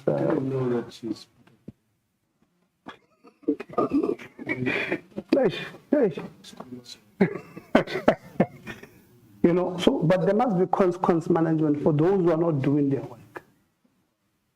Simple. For those who are not doing what they're supposed, I mean, subjecting, for me, that's a, you know, many other things I can forgive. But what we saw there at the rest, these kids, like I said, they're young. They should be afraid to speak about management in front of management. But to show they were hurtful, VC, they had to speak and say, I come, window, hey, umnyango, you know, you could tell that the taps there, they even have rust on them. You can tell this thing has been there for long. And if you can do an investigation, you'll find that, in fact, these people are deliberately not renovating and fixing these problems because they want beds that must be full first, must be private accommodation. Because those ones, they give them money, cold drink, energy drink. They give them money. Like I said, it's not only yourself. In the sector, we have, I mean, there's an institution, since 2020, MP, we went to that institution. Even today, that rest, students still don't stay because they don't fix it intentionally because they are getting energy drink or cold drink from these ones who are outside. So there's a deliberate attempt to give students first. Those people, what they want, I don't know, RISA, all NSFAS first, all NSFAS funded because at least there, if NSFAS works well, there's guarantee. Well, these days there's no guarantee because accommodation providers are even crying that you are not paying. Now, you owe them from last year. But the obsession is that all NSFAS must go to this private. Universities must stay with these ones who are self-funded, will struggle to pay, who have debt. Therefore, you must take them. And who is doing this thing? A university employee. You can see we've got problems. We've got big problems. Yeah, so I've spoken about the maintenance plan. I think we're fine. You must give us, you asked about the security assessment and the prices of such. So you'll give us that part. Is there anything that I've not spoken about? No, thanks, Chair. There's a very critical matter, Vice Chancellor, maybe what you might announce 2 days before you leave. This thing of online voting for student organizations. I know that Chair won't have a problem here in Zulu in particular. But across the country, it's something that we're deliberating on because we have formations there that are complaining to us and saying that they don't feel that they're being treated fairly in terms of online voting, as it were. They say that there's no back office that they can observe. So you can up and decide that this year we want SASCO.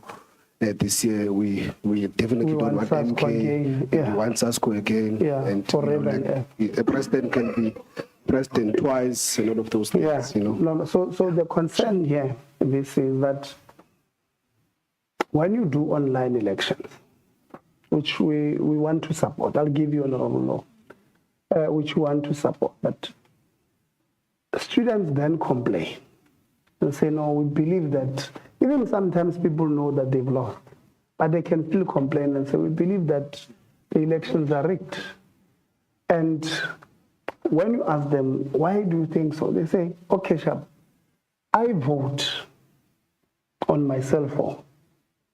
How do I know the vote that I put here is the vote that is projected on the other side?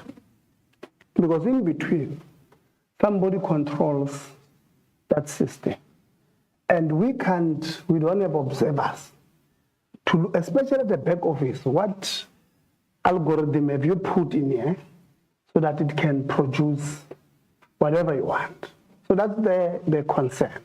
So you remember, I think last year we wrote to you and said, please consider this concern from students, because we were saying, unless you say to us, this is, because somebody was saying to us, no, but this thing is being audited. I mean, auditing what? You are not auditing a live, UFA, you are not auditing a live capturing of things. So people sometimes think, I don't know, maybe these members of parliament sometimes forget how to think. Because even if I were to go and audit a product, I can give you a product now and say, bring your best law firm, not law, accounting firm. Let them audit it. They will audit and release what I want them. Not because they are, but because of how I would have. And if it's live, you can, see the problems here and there. So, on 7 says, before you leave, 2 days, 2 days before, he says 2 days because remember, there was okay, let me leave.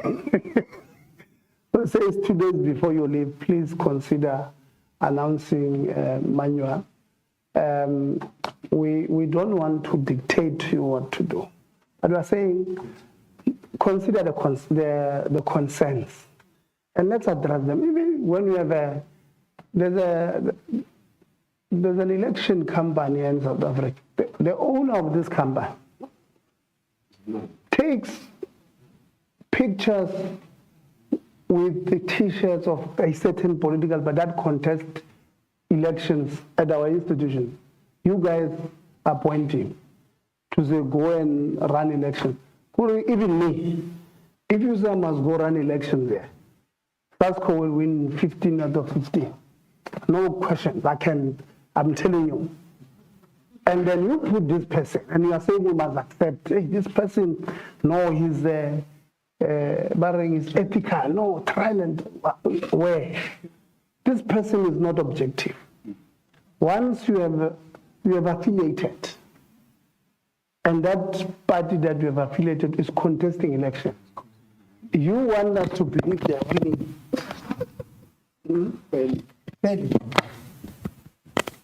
and they are losing elections elsewhere. It can be. So maybe think about it, BC. Don't respond to it. Honorable Law. No, thanks, Chair. So, Chair, sorry to take you back. I wanted to check, mine was on the residential accommodation that side. What was decided upon? Because I would want to put a recommendation, the A block residential area, that by eminent issues that can be dealt with of maintenance, can they be dealt with by the latest next week Friday? 7 days, yes. Yeah, you said, and then secondly, no, they can say it 1 year. And then they will not do it. Right. Yeah, no, I'm saying, Chair, we've been seeing things that people are saying they're doing things. And lastly and thirdly is that one must appreciate the fact that at least in the PSET sector, we will be doing away with the old retirement villagers so that we are able to welcome new professors to be proactively doing so, because we need new ideas that will confront our issues. Because I'm sad and pained by the fact that students had to wait for parliamentarians to come and observe where females are living, that their conditions are bad. I'm not apologetic. It's very sad and painful, especially where there are female students who could have been treated like this. I feel that we should get a thorough report on that particular residence and see what we do, because we are the advocacy of making sure that our students are adhered to. And I'm raising all of this because all of a sudden, when there are new buildings and want to neglect the old ones, is where the problem starts, is where corruption starts, and it's where people are starting to eat money and do all of these things and consciously forget about our students more. So we must apologize that we had to come all along from Cape Town to be able to do the work for the students who today we don't know are they going to be victimized, are they going to be shot at because there are many security guards. We don't even know how many companies are here. So it shouldn't be allowed and we shouldn't be apologetic. And I'm glad the young blood is coming and then we'll be able to go take wisdom there. Thanks.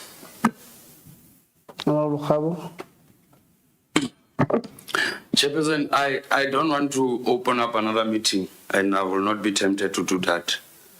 But it's useless for us to recommend that certain things must be corrected in the next 7 days, when at the same time we have agreed that a structural assessment must be conducted.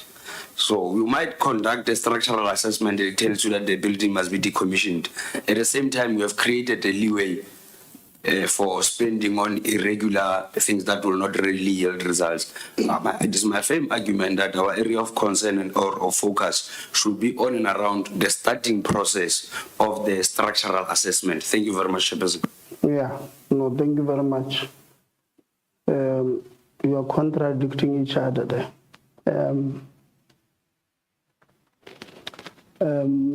I've given you leadership of the institution, things that you must respond, including this one, where we said you must do the assessment for safety reasons at this institution, at these residences. So bring it, so next week you write to us and say, this is what we'll be doing, X, Y, and Z. Unfortunately, in the meantime, we can't say windows must not be put whilst we're doing an assessment because it defeats the purpose. So if it means we must put windows and then do the assessment, do so. But we're not saying go and spend billions we don't have. And then you come back and say, no, the assessment says you must, there's a crack there in the foundation. Because you guys of built environment and engineering, sometimes you like playing with us. You say, no, you see that foundation, they're supposed to be, the depth of 450, it's 300. And therefore it can't carry 7 floors. I'm supposed to be 6. Yeah, and then you say, no, we must believe that this thing start afresh. This thing is now going to cost about 400. So in writing, you'll tell us during the construction of the building, how many jobs were created, what kind of jobs were created, how long were they, and how much from that fee of 2010, 2012 from DHEAD, how much interest did we get there, and then what did we do with it?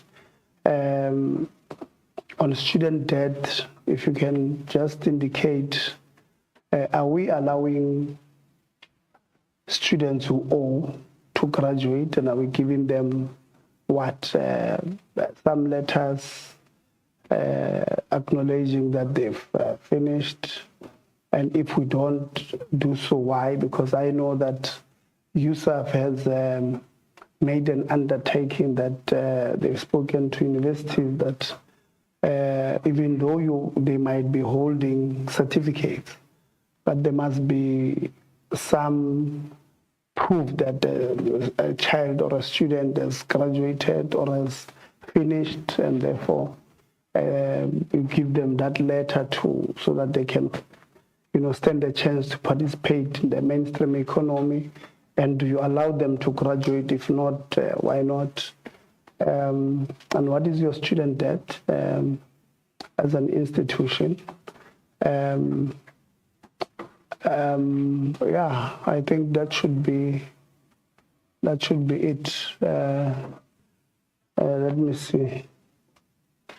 On PDOs.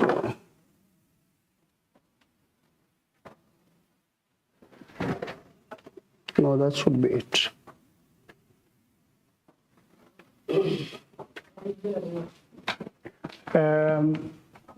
So that will be it. You'll give them to us in writing. We'd like to thank you, First Council,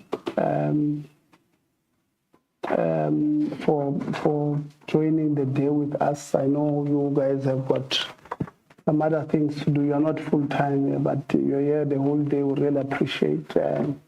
Also to your deputy who, Honorable Msazana says we absconded.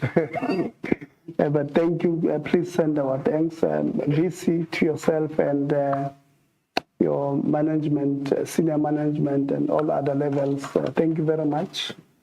I know sometimes it's demoralizing when it seems as if you only see the negative.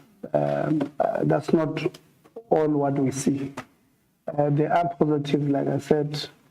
Unfortunately, sometimes they, are blocked by these unnecessary ones. So let's try and fix these ones, and we'll say, look, this institution hasn't. The infrastructure. I, for one, have been here. I'm not from this province, but I've been here about 3 years ago, for an example. I studied at the same institution as this one, not far from here, about 1 hour, 30 minutes or so away from here. I used to be a star in football, so we would come and play here. So I've seen this institution long time ago. I've seen it recently, and I'm seeing it now. There's a huge improvement. For an example, for an HDI to have the equipment of engineering that we saw in the Richards Bay, it's a game changer, where our children will come to Ungoy and have access to that state-of-the-art labs that you guys have built, obviously through an enablement of this government. Give you this money. It's a game changer. And we would like to thank you because this is you guys would have written proposal and said, we want to do this. We want to do that. So we want to thank you. It's not the engineering building that side. Just fix block E, no? Yeah, that's side. G, yeah. Let's fix small things there. Block A's. Let's fix small things because they are now overshadowing the great things that the engineering, for an example, the engineering campus on its own, it's a game changer. It's very good. So let's fix small things, you see, before you leave. And hopefully in June, we'll not hear that engineering building is now called, the name has been changed to yourself. Let's not do so. You'll call it Prof. Mtose building. Let's not do that. We've done well, full terms. Let's just close it in a good spirit, leave it as it. The legacy of what you would have done here will follow you. But if we do wrong things now in the last few months, that is going to overshadow what we have done, including the engineering building and all of that. Let's not change that. SRC, thank you very much. SRC is very close to management. SRC, yeah, I suspect that SRC comes from where I come from. I don't know. I've not asked. Yeah, I've not asked. But you see, they are presenting issues proper. It's like they come from a structure of the PY. I suspect. I don't know. But thank you very much, SRC. On a serious note, really appreciate. IF is not here, but also like to thank Dr. Makaya, their workers. Really appreciate. Vice Chancellor, when workers raise these issues, or student raises issues, it's not that they are fighting you, because they've got a constituency they must represent. And listen to it or look at it from that angle. And try by all means, not necessarily your management, try by all means to meet each other halfway. You'll see, because workers are your service delivery champions. They are the ones who are supposed to deliver this thing to your clients. Your clients are students. Once the students get the best education, they're going to implement this knowledge in a workplace. So you'll end up having 100% of your graduates getting employment. Now, when that happens, it means your clients are happy. When your clients are happy, they are able to, through word of mouth, you'll see, you'll get more applications. Why? Because there's a group of clientele that is spreading the word that there's something good that is happening there. There's an engineering campus there that does this. There's Kwadlangezo that does, once that start happening, it's because your service delivery champions are happy they're delivering proper quality service, and your clients are happy. The name of an institution gets to the level. Well, what will be first prize for us is to get an HDI in this country in our lifetime, competing to be #1 institution in this country, both on research, on whatever, categories you guys are measured on. That for us, currently now, in South African basic education, the best student in South Africa in 2024 comes from a township no-fee school, no-fee paying school, the top learner in matric in 2024. What's stopping us from HDI becoming #1? So that's what we must think about. And we can't do that when we're surrounded by negative media, because we're doing wrong things. So we ought to do things right. I don't know who I have not thanked. I've thanked the department, university branch. We'll write to you. There are a number of things we're not happy with. Let's first, we've told you what to do with. Let's avoid this thing of accepting university student application during TVET, because we're creating a problem. There are students, probably not here, but in South Africa, who, because they were told they're not going to be funded, who may have been mentally weak and committed suicide. There might be students who you funded, you gave them money, allowances, from February until July, and stopped giving them. And they have nothing. They've got no one else, no one works at home. So they've decided to give themselves to people with big covers like myself, who don't have morals, right? So we've created a problem. As we speak, somebody might be pregnant somewhere, because, they had no choice. So these mistakes that Mukundele will say, no, we did not want to tell them what. It's a big mistake. They've got a long-term problem. So let's not NSFAS as unbelievable. NSFAS is supposed to be a good story of this government. It's becoming you see, ESCOM at its worst. I don't think that it had reached the level of NSFAS. You don't pay accommodation providers. Allowances are a problem. Hey, this and that. So we can't. NSFAS, you are supposed to be a big, good story of government. But currently you are not. So let's fix ourselves. Members, thank you very much. We're meeting tomorrow in Pietermaritzburg. We're interacting with the Durban University of Technology. And if we have time, I want us to go past the Imbali precinct and see the precinct there. Having said that, I don't think there's anything Team PLO of the Deputy Minister, thank you very much. for being with us. I hope you have taken notes or given to the Deputy Minister. And we are telling you that we are very unhappy with the department. Members are very unhappy with the department. I hope you will take the report there. Parliament TV, thank you very much. I forgot VC to inform you that we've been streaming you guys live on Parliament TV, both on social media platforms like our YouTube. And if we're not streaming live on Parliament TV itself, it means it will be a delayed.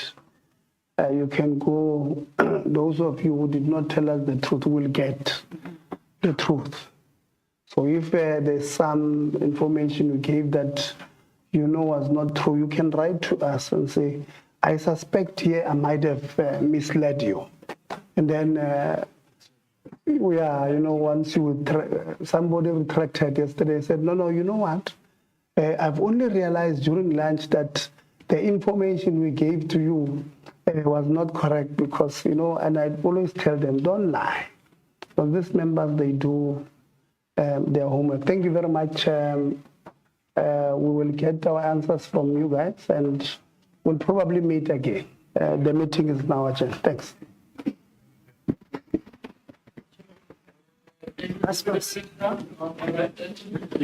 Remember, the annual report was